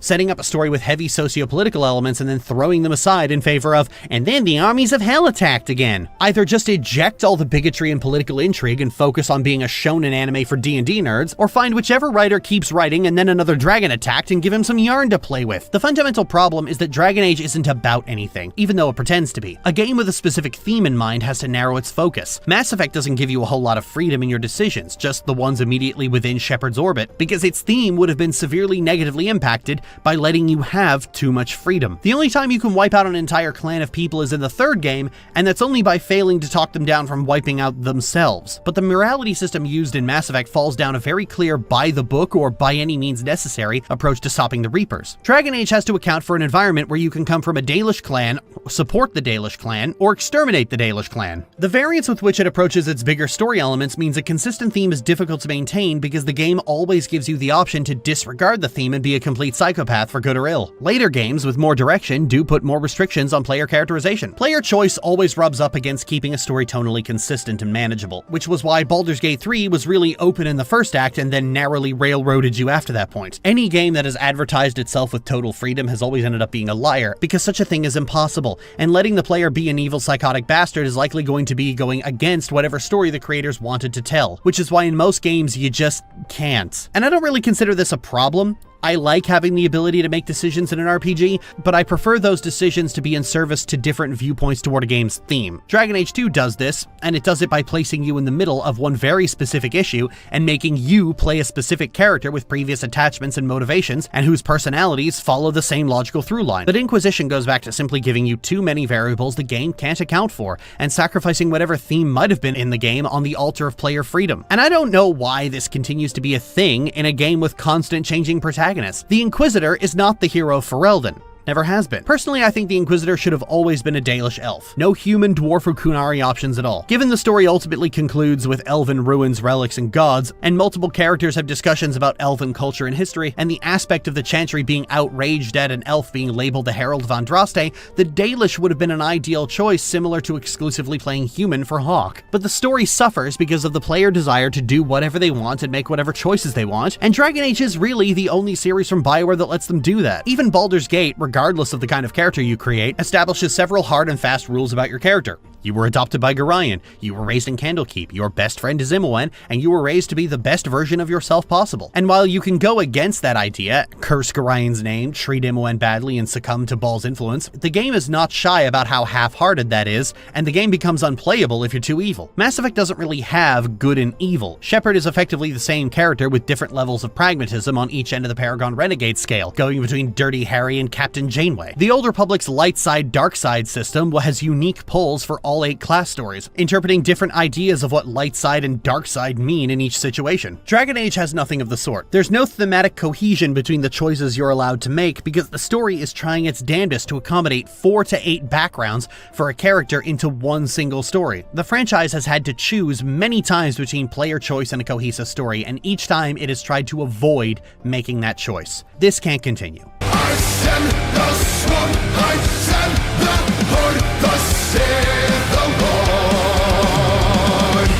And here we are at Veilguard, simultaneously the most interesting to talk about and the most anxiety-inducing to talk about as well. Dragon Age has never had a good relationship with timing. 2 and Inquisition both came out amidst a barrage of angry gamer boy hate campaigns and found themselves strung up as effigies for them, and Veilguard came out at the height of the reactionary YouTube rage bait economy, so from the moment outrage merchants got a hold of the character creator and deliberately set out to make the ugliest Kunari possible, all fucking hell was going to break loose. These same outrage merchants tried to do the same thing to Baldur's Gate 3, but because that game gave everyone the horn, they got drowned out by the Twihards. Before we get into the game proper, I do want to address that whole thing about the character creator. Basically, some people are really angry about the fact that you supposedly can't make beautiful female characters, and then turn around and make the ugliest Kunari possible as if to prove that point. Now, not to get old nostalgic old lady on you, but I remember a time when the ability to create unholy nightmare creatures ripped right from the imagination of David Lynch was a part of RPGs we all found fun. Don't look away. Let the fear wash over you. Of course, the notion that gamers who aren't actually allowed within the same postcode as a woman are going to be gross gross and weird about everything isn't new. I remember when BioWare had a vote on the canonical appearance of Commander Shepard and the Gamer Boys voted for the one that most resembled a Barbie doll, or when Skullgirls edited a bunch of victory animations to downplay panty shots and the Gamer Boys threw a fucking tantrum for a month over it. The Gooners have always been like this, throwing tantrums anytime female characters get to look like people instead of anime jailbait. It's not even that you can't make beautiful female characters in this game. Hell, I suck at character creators and I made an unusually gorgeous Rook in less than 60 seconds. It's possible to make a woman whose sole purpose isn't to be ogled. It's possible for people who want to play characters other than supermodels to play the game and feel good about it. And that's what bothers them so much. Not that you can't make pretty characters, but that you can not. Anyway, with that debate thoroughly set on fire, we move to the game proper. To say this game had a troubled production would be putting it lightly. It technically started development in 2015, intended to be a smaller story set in the Deventer Imperium, but problems with Andromeda and Anthem led to staff being shifted to other projects. At one point, it had been cancelled altogether because EA wanted a live service game,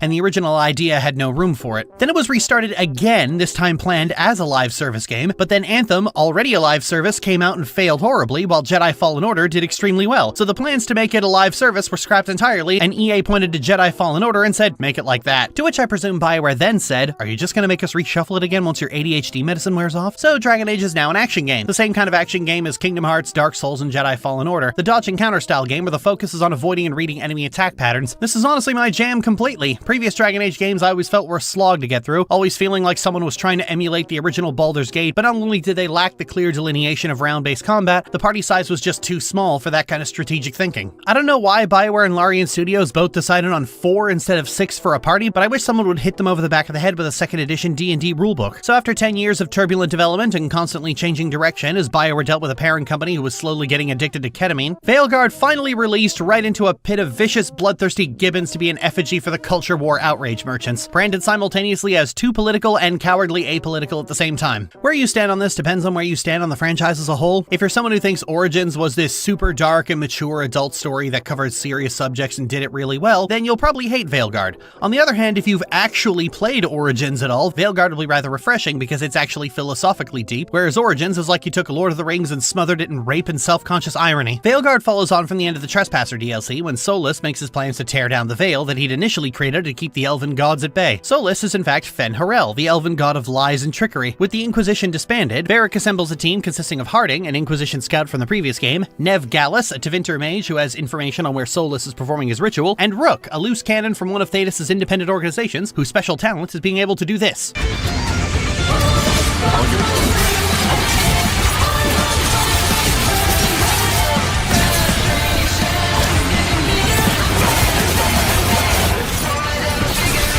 They end up stopping Solus's ritual, but in the process free the last 2 remaining elven gods, Elgernarn and Gillinane, who immediately set out trying to burn down the world to rebuild it in their image and be gods all over again, starting the worst and last blight Thetis will ever see. In the process of that, Varric is killed and Rook is named the leader of the Veilguard with the intent to stop the elven gods and Solus once and for all. How do they do that? They gather as many experts on the Fade, elven history, killing Darkspawn, assassinating big things and slaying bigger things they can, and hope they bring their friends to the final battle with them. Look, it's not the best plan, but Rook's last job was as a lackey for the Underground Railroad. This is a little outside of her depth. She's doing her fucking best, okay? The thing is, the idea of elven gods coming back to take over the world is just a little too far-fetched for some people, so Rook has to do the difficult grunt work of making alliances and currying favors to get people to listen to her. She doesn't have Josephine doing it all for her like Llewellyn did.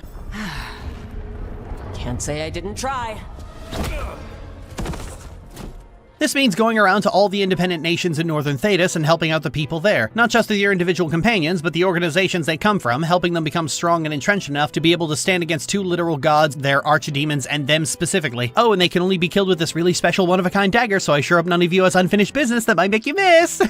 It's not looking good. After the previous games where I shat on Origins and Inquisition for glossing over Thetis' socio-political issues in favor of the big bad evil guy like a D&D campaign run by the most unoriginal dungeon master on the planet, you'd probably think I hate Veilguard even more for going even bigger with its stakes.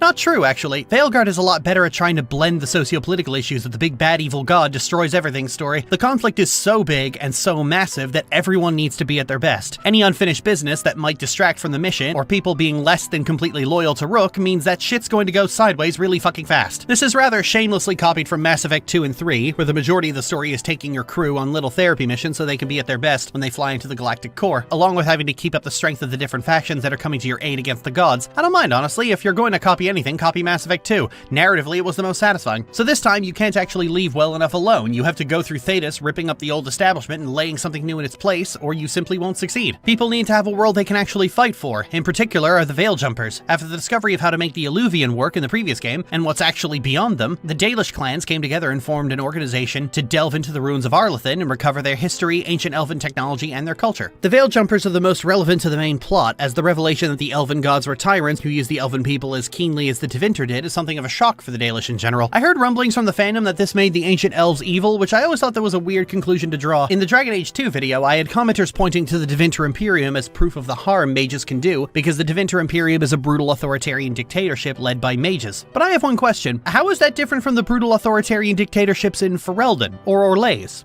or Kirkwall? Their actions are mere symptoms.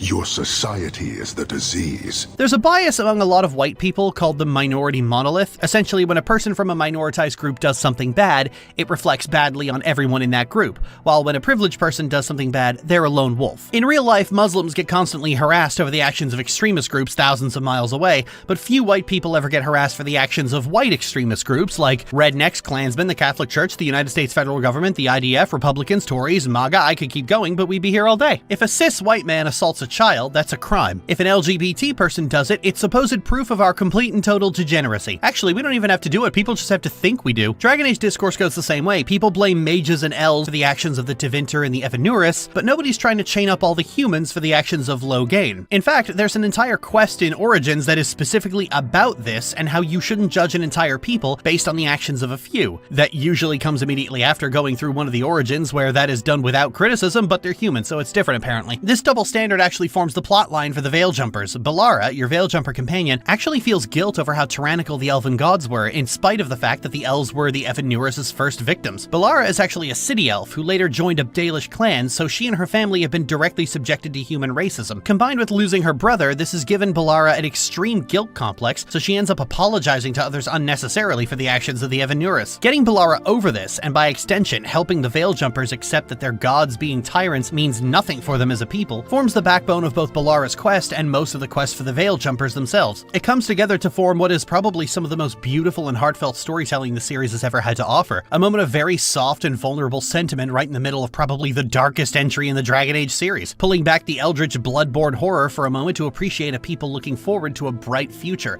a future they now want to defend from the Evanurus. The elves are a people without a culture, their culture damaged by the Evanurus and then destroyed by the Tevinter, a people desperately trying to figure out who they were and where they're going, displaced from their heritage completely and utterly. This is the first game where you can help the elves do something other than just merely survive. You can help them live by giving them back their history, and help them make a path forward for themselves. If that doesn't give you enough reason to want to stop Elgernon, nothing will. Balara's quest in particular ties this in with her grief over the loss of her little brother, which she, of course, blames herself for, only for her brother to return alive and in service to a blighted demon. Though Balara manages to get through to him so they can stop her, it's not soon enough to keep him alive, and she loses him a second time. Everything between Balara and Syrian had me crying my fucking eyes out. From the grief and regret for his disappearance, to the relief at finding out he's alive, to the dread at realizing the kind of person he's become, and then the melancholy of his inevitable fate. On its own, it would be beautiful, but that it ties into the tribulations of the elves as a whole makes the sorrow that much more intense. This is probably the first game where the elves actually get to look forward towards something, to aspire to something,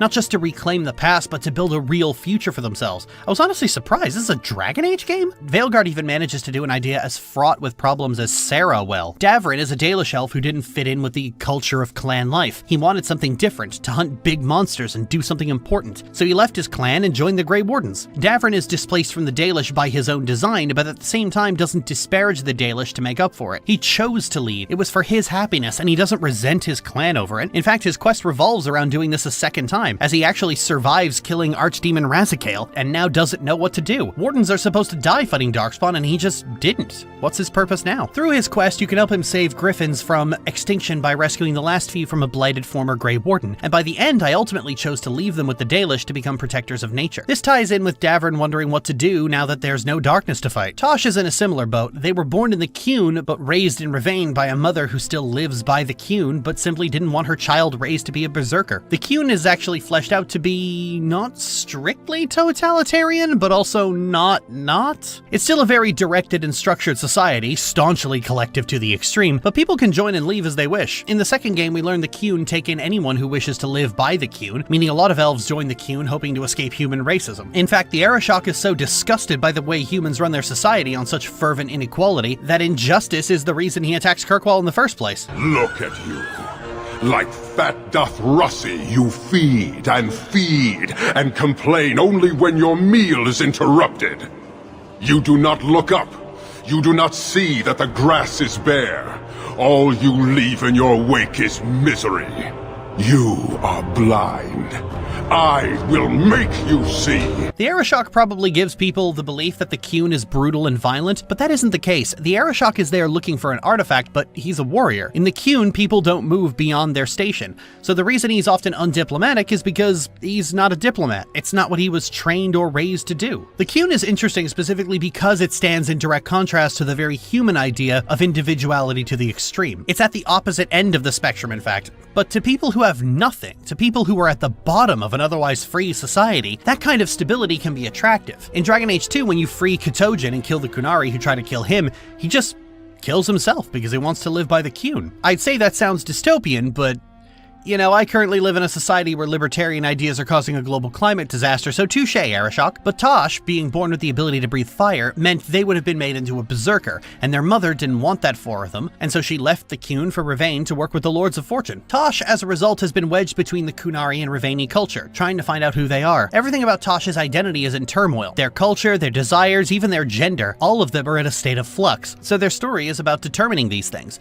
Most of it is in relation to their mother, who keeps trying to relate all of Tosh's experience back to the Qun in some way, clearly wanting Tosh to embrace their Qunari heritage. And in a moment of delightfully dark irony, Tosh's mother understands them better than they realize, as Tosh has been completely failing to understand that their mother has been looking for the answers they seek since Tosh was born. The moment that sticks out to me in particular is when Tosh comes out as non-binary to their mother, who has absolutely no idea what that word means. She tries to relate it back to a term in the Qunari language that refers to trans people in general, but Tosh lashes out at having language dictated to them. I've heard people claim that Tosh's story shouldn't use the word non-binary as it's not fantasy enough, putting aside the fact that this is a very weak argument to make, as the series' linguistics have always been somewhere between Carlin and Cartman.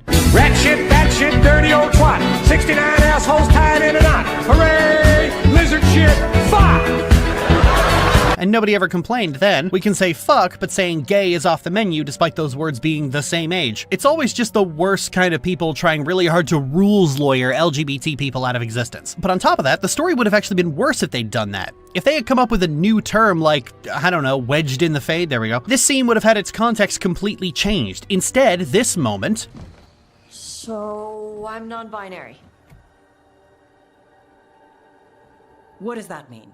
changes from a mother of one culture completely failing to grapple with the language and terminology of her child from another culture, into a rote exposition dump where Shathan is serving as an audience surrogate to receive said lore dump. The effect the scene is going for doesn't work if the player themselves doesn't have the context necessary to not end up sitting on Shathan's side of the table. It's telling that this is the only time the word non-binary is used in a franchise that typically eschews traditional LGBT language. The term isn't even used when Tosh comes out to everyone else. Actually, Lily, some trans people have agreed that they should have used a more fantastical term. Pixie, I am not unfamiliar with the concept that some of my fellow trans people are really fucking stupid. I like how Tosh is often jumping the gun with people. You can really get the feeling that this is someone who's had everything about them questioned and interrogated and is at their limit. It makes Tosh come off as irrational, but not to the level of extreme self-hatred that made Sarah so unlikable. Plus, you have many opportunities to say, Tosh, take the alluvion to a tundra and chill. However, despite all of that, the ending of Tosh's quest involves ultimately having to choose between embracing the Qun or embracing Rivaini culture. For a story like this, the ending choice is unusually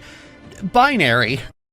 I've heard some people suggest that this is because the writer, Trick Weeks, is whiter than a ghost experiencing severe blood loss, but I honestly think it's entirely because of the hero of the Veilguard mechanic. The entire point is that characters get a choice between two sets of armor and two abilities, and that choice is fundamental to their story. Balara's choice is about preserving elven history. Davrin's is about choosing a future for the Griffins, and by extension himself. Emeric's is about achieving his dream to divide death or clinging to personal attachments and disrespecting it. Tosh's story is about being torn between cultures, but the ending choice has to fall into a binary for the sake of game mechanics. mechanics, so I don't think a change of writer would have achieved much because they still have to fit into that mold to begin with. As the player is going around recruiting allies for the fight against the Elven Gods, we get to see places in Thedas that had only been talked about before. The Tevinter Imperium is probably the big one, as it's the closest thing the series has ever had to a real big bad, a magocracy that is racist against elves to the extreme and still practices elven slavery. This aspect of Tevinter is actually not seen much, as you spend most of the quest in Tevinter and Docktown, a section of Minrathous where the poor and downtrodden live. Given that slavery is the business of the rich and powerful, you aren't going to be seeing many of them here. They're either serving in noble houses or they're out in rural areas working the fields. Instead, you see the perspective of the residents of Docktown as they're set upon by the Venatori, Tevinter's top super-secret police.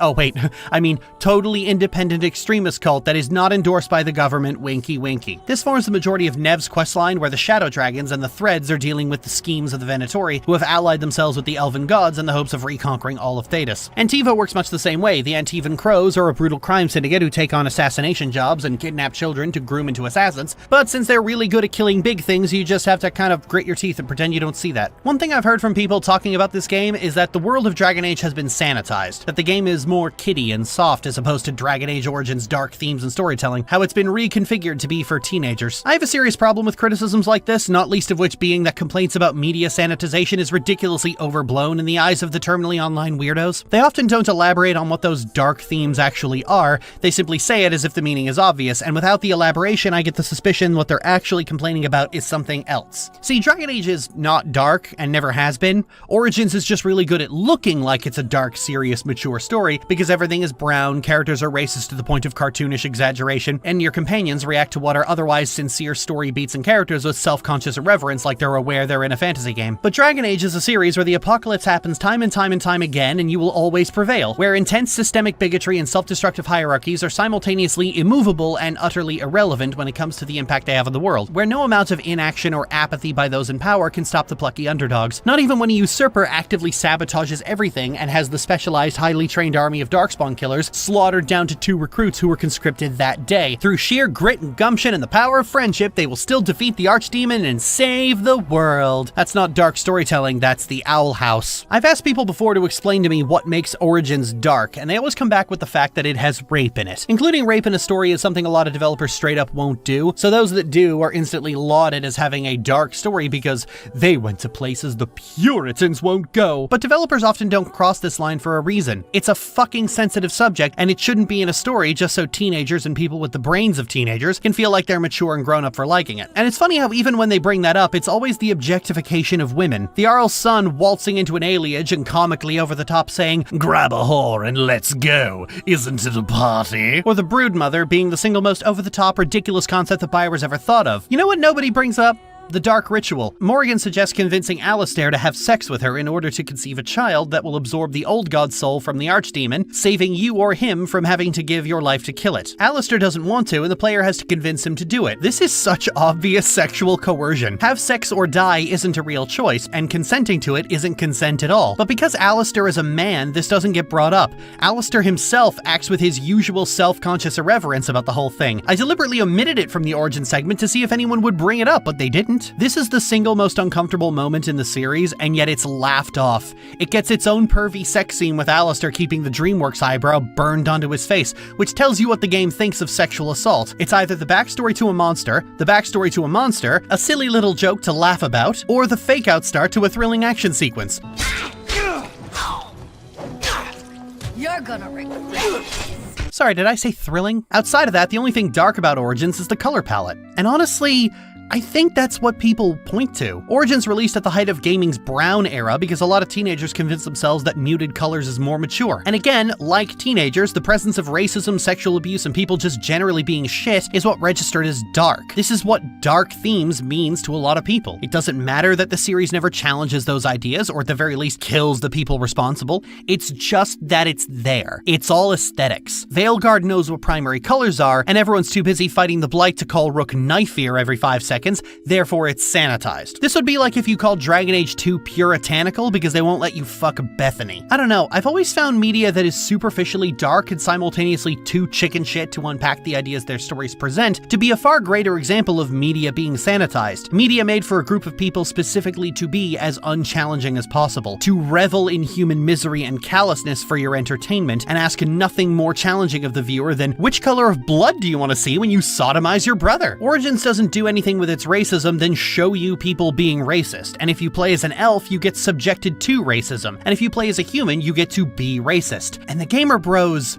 are extremely fucking racist. So a game that revels in that racism is exactly their jam. If Origins had unpacked that racism, done something about it more significant than getting to kill a few cops, the gamer bros would have blown a fucking gasket over the game being woke. Oh, sorry, it was 2009, I meant to say PC bullshit. Dragon Age 2 is a lot darker than Origins because the majority of the game is about one woman's struggle to protect what she holds dear and losing again and again and again. More and more people she loves being ripped away from her, and even the ones that survive are forever beyond her reach. And that's because no matter how hard you try, no matter how hard you fight, the game was rigged from the start. The system's too entrenched and too powerful for you to do anything other than simply delay the inevitable. At least not without huge amounts of support. Society will simply step over your corpse and continue on as it did. Even when you manage to do good, it often comes at a cost. Someone is going to get hurt. Starting a rebellion against the Chantry will see many mages die in the process. In the end, Marion flees her new home, her family reduced down to just one of her siblings, if even that. In the end, the game tells you that no revolution comes without pain. Maybe you can create lasting change, but there will still be many who won't live to see it. Origins never had any teeth to it other than, hey, look how horrible that person is. You want to be that person? It's a very specific kind of media. The kind of media that douses itself in blood and gore and bigotry and all other kinds of human nastiness, but never to a degree that the audience has to feel guilty about giddily indulging in it, or dare risk hitting too close to home. Always comically over the top, always dripping in insincere irony, and never asking anything more vulnerable of the player than to take a load off and take a refuge in the audacity. It's, well... You backpedaling fuck of a brother! You chose me! You did! You did! Yeah, that's the style of writing Origins is working with. And in the same vein, it would have been a lot darker had it actually explored and deconstructed its own premise. If the racism that coats Dragon Age had been used for anything other than, lol, Tolkien was a pussy, let's rape some more elves. It would have been a lot darker and a lot more adult, but Origins isn't adult. It's the most childish interpretation of adult you could possibly get. It is what 17-year-olds in 2009 thought mature looked like. And guess what? Times change. Origins went from, aesthetically at least, flipping the script for the fantasy genre to setting the tone for it. We're in a post-Dragon Age, post-Game of Thrones, post-Snyder Cut world. Why did you say that there? The dour and grim and brown and bleak that's all edge and no point is the norm. It's tiresome, people are getting so fucking sick of it. Even Star Trek is doing this song and dance. Conversely, Veilguard is more brightly colored, its characters generally nicer and more earnest and sincere, but in terms of emotional weight, it's the heaviest game in the series. There's a theme of new beginnings over the entire game that encompasses every character arc. Characters in some way having to find new reasons to live and keep going forward, finding a new purpose in life, moving beyond grief and loss, accepting you're going to live no matter how much you were prepared to die, literally defining who you are, and stepping into new and unknown and quite frankly frightening territory. For the Elven people specifically, it involves killing the gods that oppressed their ancient people and completely freeing them from their grasp forever. There's an entire quest at the end of Balara's story that's just walking with her through some ruins, lighting torches in an ancient elven funeral service for her little brother, who she adored and cherished and has had to bury twice now. And at each one you have a melancholy conversation about history and elven culture, relating the elven people's need to move forward and build a new society for themselves without only clinging to past ruins, to her having clung so tightly to the lingering memory of her brother. How a refusal to properly deal with grief can stagnate a culture just as certainly as it can stagnate a person. Yeah, it's just hard sometimes. Harder than it should be. I don't know what our people's future looks like, but now they know their past, and they have a future. I hope you've found peace, wherever you are now. Dareth, Shural, and Na Belanaris. Syria, I love you.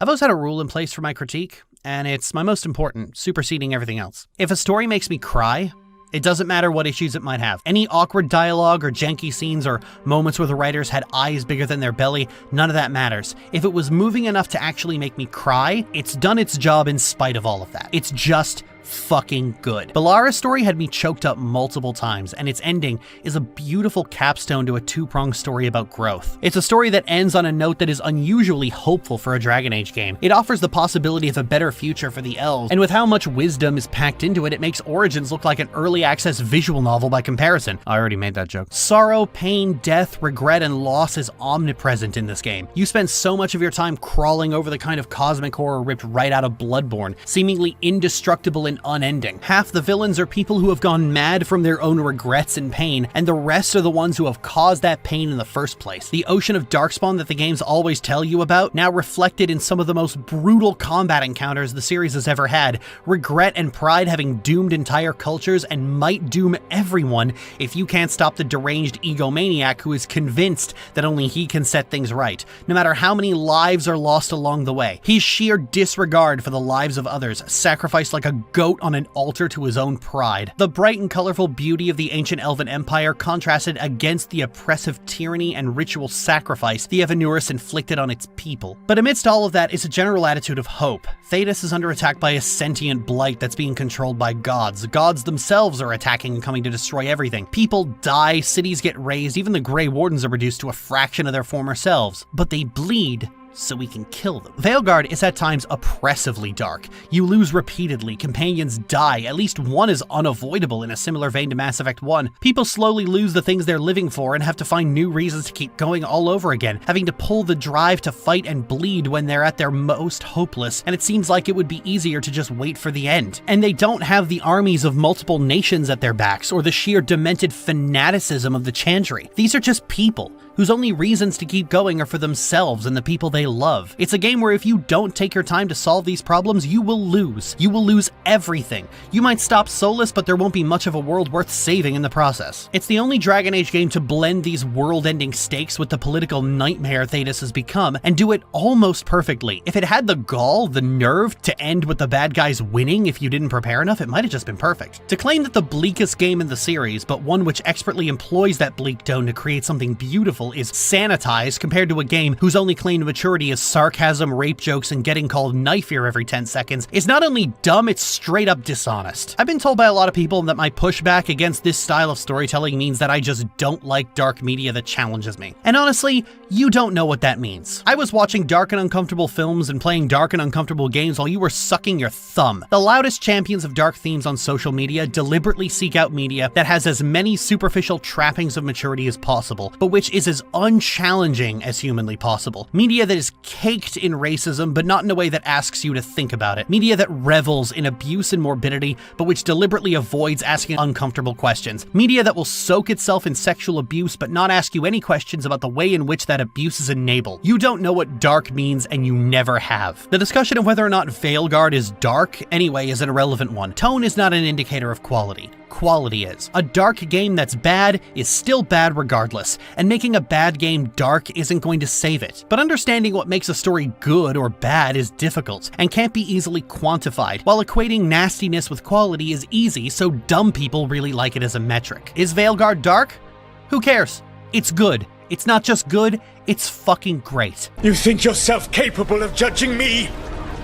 I have faced things you could not possibly comprehend. You are a mortal! A mortal! And I am...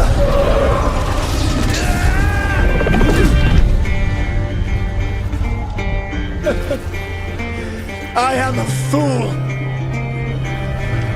who finally met his match. I'm going home, roll over my shotgun, wait by the door, light a cigarette. You bastards kidnapped my sister. He ain't seen me crazy yet. Slapped my face and shook me like a rag doll. Know that sound like a real man. I wanna show him all the little later.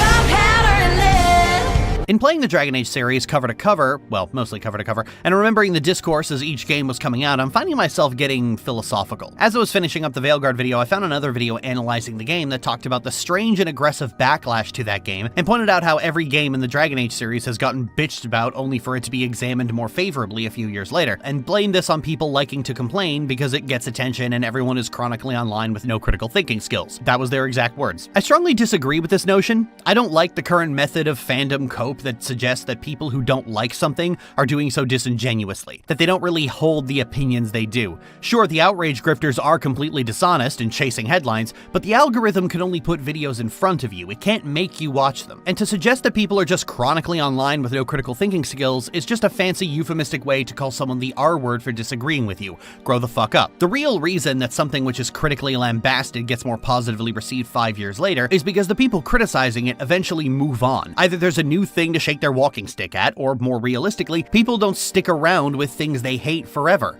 I hate to break it to you, person hate watching this video right now. Hate watching isn't a real thing people do. You're just a fucking psycho. 5 years after a game comes out or a show ends, the only people still around are going to be the people who like it. This is why a lot of heavily criticized media seems to get a warmer reception after a while. Sooner or later, critical voices move on, and it's only the cheerleaders left. Even if you're someone who likes sinking their teeth into bad media, sooner or later you've picked all the meat off the bone and you have to move on. And there's no shortage of fresh, but did she just move?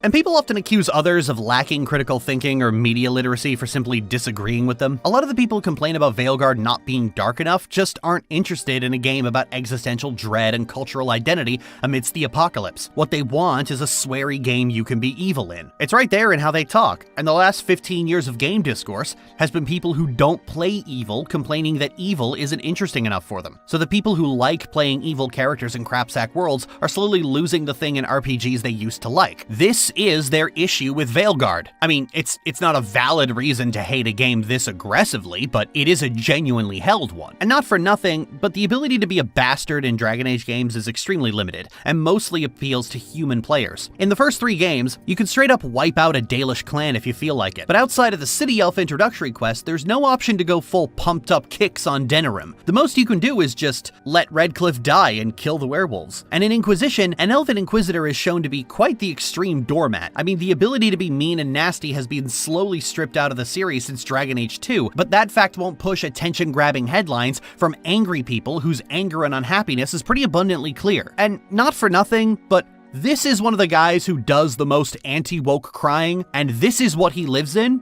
Progressivism is not why you're so unhappy, my dude. Of course, the reason for the increasing niceness of the protagonist is obvious. The statistics of most RPGs show that less than 10% of players play evil. Mass Effect rather infamously reported back to BioWare that 92% of players chose Paragon options at any given moment over Renegade. And so with game budgets bloated like crazy, developers chose to eschew content that the majority of players won't see because it's not worth the expense to create it. The vast majority of people don't want to be mean, even in a zero consequence environment. It just doesn't feel good. And for years, the prevailing discourse around RPGs and BioWare games in particular was that playing evil was boring, that it just wasn't interesting to play as Mother Teresa or baby eating, that evil had to be more nuanced. Of course, making evil nuanced is actually quite difficult in this style of RPG, because evil is fundamentally self-serving, and you can't have evil without motivation, and the protagonists of these games just often don't. I find that evil actually works the best in the Baldur's Gate trilogy, because you can play evil in a very particular way. Your character has lost her home, her father, and terrifying people are after her. All she has left in this world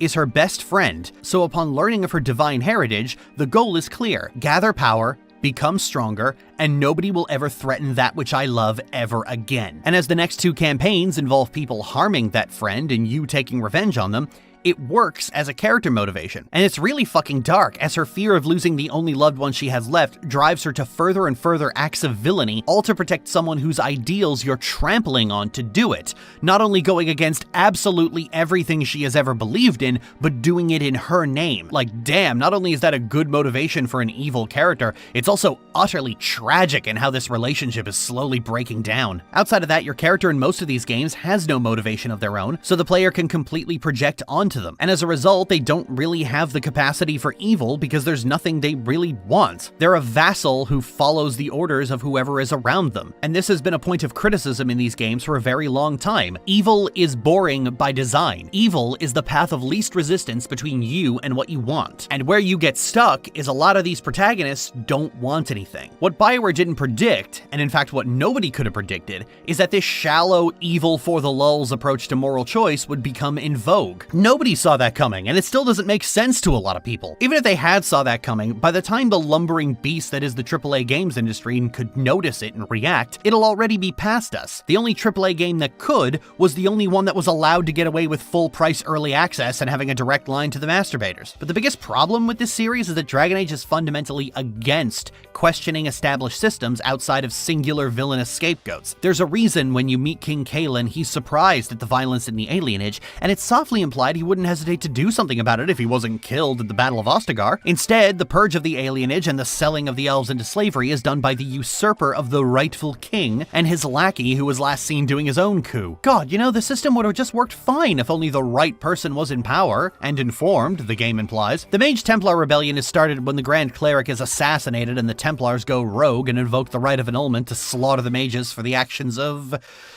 an apostate, apparently, softly suggesting that this wouldn't have happened if Althena was still alive. Never mind that the right of annulment is completely fucking legal, apparently. Corypheus is a Tevinter Magister, but one the Tevinter tends to softly say, "You're not affiliated with me!" Hell, the Tevinter itself has practically been set up from game one as the series' main antagonist. They destroyed the elven people, oppressed the majority of the continent, they practiced slavery, an entire religion spawned from a war of independence against them, and their very presence freaks the rest of the world out so much they put mages in concentration camps. You would think the Tevinter would be the first port of call when looking for a new villain, but Dragon Age has always weirdly avoided it. It's always been needlessly coy about Tevinter, portraying it as the single greatest bastion of human misery, and then simultaneously finds any excuse to look away. And when the Tevinter do show up, it's their unaffiliated, but also kinda affiliated with plausible deniability, secret cult bastards, acting as the underlings for the real big bad of either the Darkspawn or the Evanurus. Is it any surprise Tevinter appears in Veilguard with its claws filed down? If they were gonna use Tevinter as the villains they were set up for, they'd have done it already. They had 3 games for this to happen.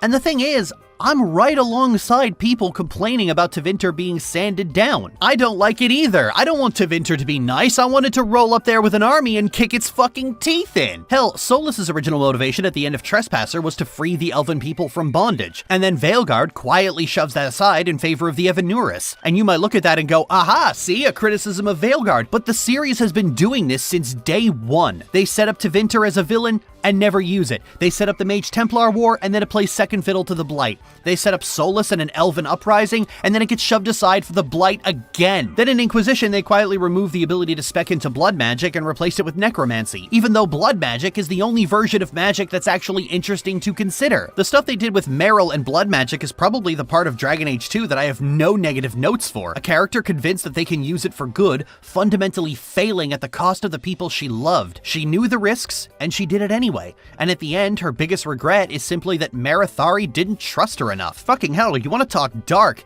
That's dark. Meryl bargained with a demon to save her people, willing to pay the price. And the demon knew that, which is why the price ended up being everyone but her. You knew consorting with demons was dangerous. You knew people could get hurt, and you did it anyway. If there was a price to pay, I should have paid it. The tragic part is she doesn't even realize. She is paying it. That was the price. There is nothing that reaches this level of harsh and unforgiving lessons anywhere else in the series, aside from maybe Marion herself. If Meryl had just listened to her keeper, none of this would have happened. Marithari tried constantly to warn her, tried to keep her from doing this, and Meryl ignored her every single time. And even now, with the consequences laid at her feet, she still isn't listening. In retrospect, we're seeing echoes of the Dreadwolf in Meryl. Pride and ego ultimately dooming the people around her as she refuses to admit that she's wrong. This is the kind of thing I want to see more of. This is what dark storytelling looks like. I want to see characters learning harsh lessons about their vices through failing to overcome them and reaping the consequences. It's an old adage that continues to persist from generation to generation, trying to teach your children not to make the same mistakes you did, and then being utterly deaf to it out of pride. And if you fail to learn from your teachers, life will teach you the hard way. But try telling that to an angry gamer boy, that the darkest story in the series comes from the awkward, babbling, giggle squee character. Hell, even Meryl girl's romance always carries an undercurrent that Hawk is slowly suffering a grief-induced mental breakdown that she should probably see someone about. Hey Hawk, I know you're still torn up about being unable to protect Bethany, but I think helping this blood mage consort with a demon isn't the best coping mechanism. Dark stories are harsh lessons told through uncomfortable failure, a story that presents its themes but does so without the satisfaction of a happy or victorious ending. For as good as Veilguard is, it does still have the problem of inventing a new cosmic big bad when you already had a villain waiting and ready to go. And at the end, they ultimately have a secret ending that only exacerbates Dragon Age's continuing problem, creating a secret organization that was behind everything, a bigger bad above the gods themselves, raising the stakes even higher when it should be lowering them. The world is in ruins, old power structures are gone or crumbling. It's time to build something new, not rush to the next adrenaline high. You know what you've done here, right, Dragon Age? You've done the foretellers. You pulled a Kingdom Hearts 3 remind on everyone. Like, for fuck's sake, Dragon Age, enough with the big bads. You're not good at them. Knock it off already and focus on the actually interesting shit. You already have a villain. Use it and stop making new ones. Dragon Age is ultimately the victim of an entertainment industry in severe flux. Stories are losing their depth to chase bigger and bigger visceral highs, as a culture of instant gratification finds it increasingly hard to feel gratified and wonders why. Where even people who like quieter stories about characters and their personal struggles still can't stop calling it filler, always passively denigrating anything that isn't instant gratification. Where an industry is being increasingly held back by fundamentalist ideas about how media should be to be more prestige, but also more accessible for people looking at cat pictures on their phone, and everyone wonders why we aren't having fun anymore while simultaneously refusing to question the dogmatic notion of what good media should be. People compare Veilguard to YA novels or CW shows, but honestly, that's what Origins was for 2009. Brown and gray and gritty and with a lot of misery, and where the dark forbidden magic is done by slitting your wrists. I heard one person claim that going from Origins to Veilguard was like going from Breaking Bad to Smallville, and I hate to break it to that guy, but Breaking Bad is Smallville and Arrow and Sherlock and Supernatural, but for men. Origins is thematically and visually on par with one of the David Yates Harry Potter films. You know, the sixth one, where the colorful and joyful whimsy gave way to muddy, monotonous, miserable monochrome. But all of that is just contributing to the discourse, because even though I think Origins, and indeed most of the Dragon Age series, is crap, it's crap by BioWare standards, which are still pretty damn high. See, when I think of Dragon Age, I think of Kingdom Hearts 3. Of course you think of Kingdom Hearts, Lil. No, I'm going somewhere with this, hang on. Kingdom Hearts 2 Final Mix is the greatest action game ever made. It had some of the tightest combat, some of the best boss design, and its defense-heavy approach to gameplay and absurdly brutal difficulty inadvertently spawned an entire subgenre of action games to follow in its footsteps. And its sequel, Kingdom Hearts 3, is also amazing, but it's not as good as Kingdom Hearts 2. And this means that it's treated as this massive disappointment and wasted effort, despite still being a top-tier action game. But Kingdom Hearts 2 was a genre-defining masterpiece, and so Kingdom Hearts 3 simply being great is treated more harshly than it ought to be. A good game from a dev known for making amazing games is received a lot more negatively than an average game from a developer who makes garbage, because people hype themselves up like crazy. And like a child who can't get to sleep on Christmas Eve, reality can only disappoint. This is why Half-Life 3 is never coming out, because not only has it been completely hype poisoned by a fanbase treating it as the inevitable humanity-defining masterpiece, its developer has found far greater success being a digital landlord. BioWare wasn't just a good developer, they made the best RPGs on the planet. Baldur's Gate, the Old Republic series, Mass Effect, these massive series of games that kept coming out and kept upping the bar of what video game storytelling could be. And then they made games that were just good, and the downward slope from earth-shatteringly amazing to good was too much for some people to bear, and they started getting really cranky about it. You can see this in the way people talk about it. It's always this wormy approach of, they just don't quite get there. They just don't quite get it right. It's almost, but it's not. Guys, when is good enough? When do you just have to let the little things go? I've been observing the discourse surrounding Veilguard, and a lot of it is either screaming white guys bitching about the wokes, but the rest that try to criticize it can only ever come up with nitpicks. Oh, the notifications are condescending. Oh, the world is empty. Oh, this game continues the tradition of playing just the tip with the Tevinter, and it's worse here somehow. Oh, Tosh is so annoying. This is Marvel writing. I don't know, guys, that seems like small potatoes compared to doesn't have a plot, tries to both sides a Holocaust, and your character is a doormat surrounded by douchebags. Conversely, a developer that had been riding BioWare's coattails for 30 years up to that point, releasing extremely unremarkable games and nearly going into bankruptcy, ended up releasing a glorified smut fic of Baldur's Gate 1, whose enjoyment doesn't come down to its writing, but about how much it lets the player feel like they're on a Critical Role Funny Moments compilation with a weeby dating sim on the bottom half of the screen. And it was widely praised as one of the greatest character-driven RPGs of the last 6 years, because it was the only one of its type in the last 6 years. And it was considered to have risen the bar despite being on par with Mass Effect Andromeda, praised for shipping complete and without bugs, despite that not being true, praised for its reactivity despite that only being true for the first 2 hours, praised for its deep and nuanced character writing, when in reality it had to aspire to the level of mods for the previous game. But the key difference is that Larian didn't have a reputation to live up to and a content drought to fill. Even when people praise Veilguard, they often can't avoid hyper-fixating on either small or thematic issues, despite the reasons for those problems being abundantly clear. This is why this video focuses on the big picture. It's these constant, endless nitpicks that no other studio gets held to. When Baldur's Gate 3 released, a lot of people sincerely believed it would be a raised standard or a sea change for the industry, and I did not believe that would happen for a second. If BioWare or Obsidian or Bethesda released an RPG for full price on early access, people would rip their fucking throats out. If they completely changed the story and motivation of the characters on the whims of horny weirdos, it'd be plastered all over YouTube as the desperation of a studio circling the drain for a year. If they wrote the kind of characters Larian writes, they would have been derided as completely unlikable and one-dimensional, because these studios are not held to equal standards by the fickle public. And even Baldur's Gate 3 doesn't really escape this same problem. If you really liked Baldur's Gate 3, statistically speaking, you haven't played the first two. Fans of the original games generally dislike this game because its writing was more shallow, its gameplay was less interesting, its characters were more cartoonish exaggerations, and things it did with the returning characters are largely seen as some of the most disrespectful garbage to be put on screen. But Baldur's Gate 3 wasn't made to be a sequel to Baldur's Gate 2, it was made to be a Critical Role game, and took the name Baldur's Gate because it was more marketable. Even the more faithful sequel to Baldur's Gate, Siege of Dragonspear,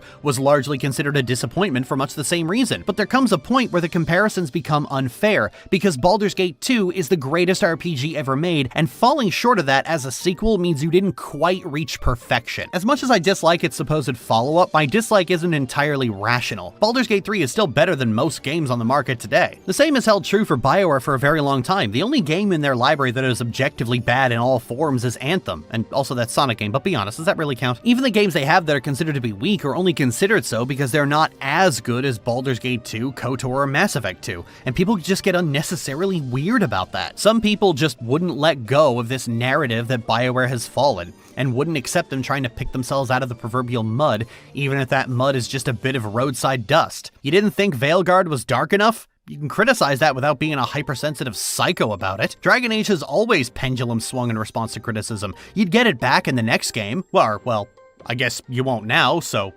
I guess you got what you wanted. You wouldn't understand, Dad. You're not with it. I used to be with it, but then they changed what it was. Now what I'm with isn't it, and what's it seems weird and scary to me. It'll happen to you. I'm of the opinion that Dragon Age is one of BioWare's worst games, but their worst is still better than most people's best, and I think a little perspective would be healthy for everyone. Thanks for watching. Rest in peace to the me that you had in your head. Rest in peace to the me that you had in your head. Rest in peace to the me that you had in your head. Rest in peace to the me that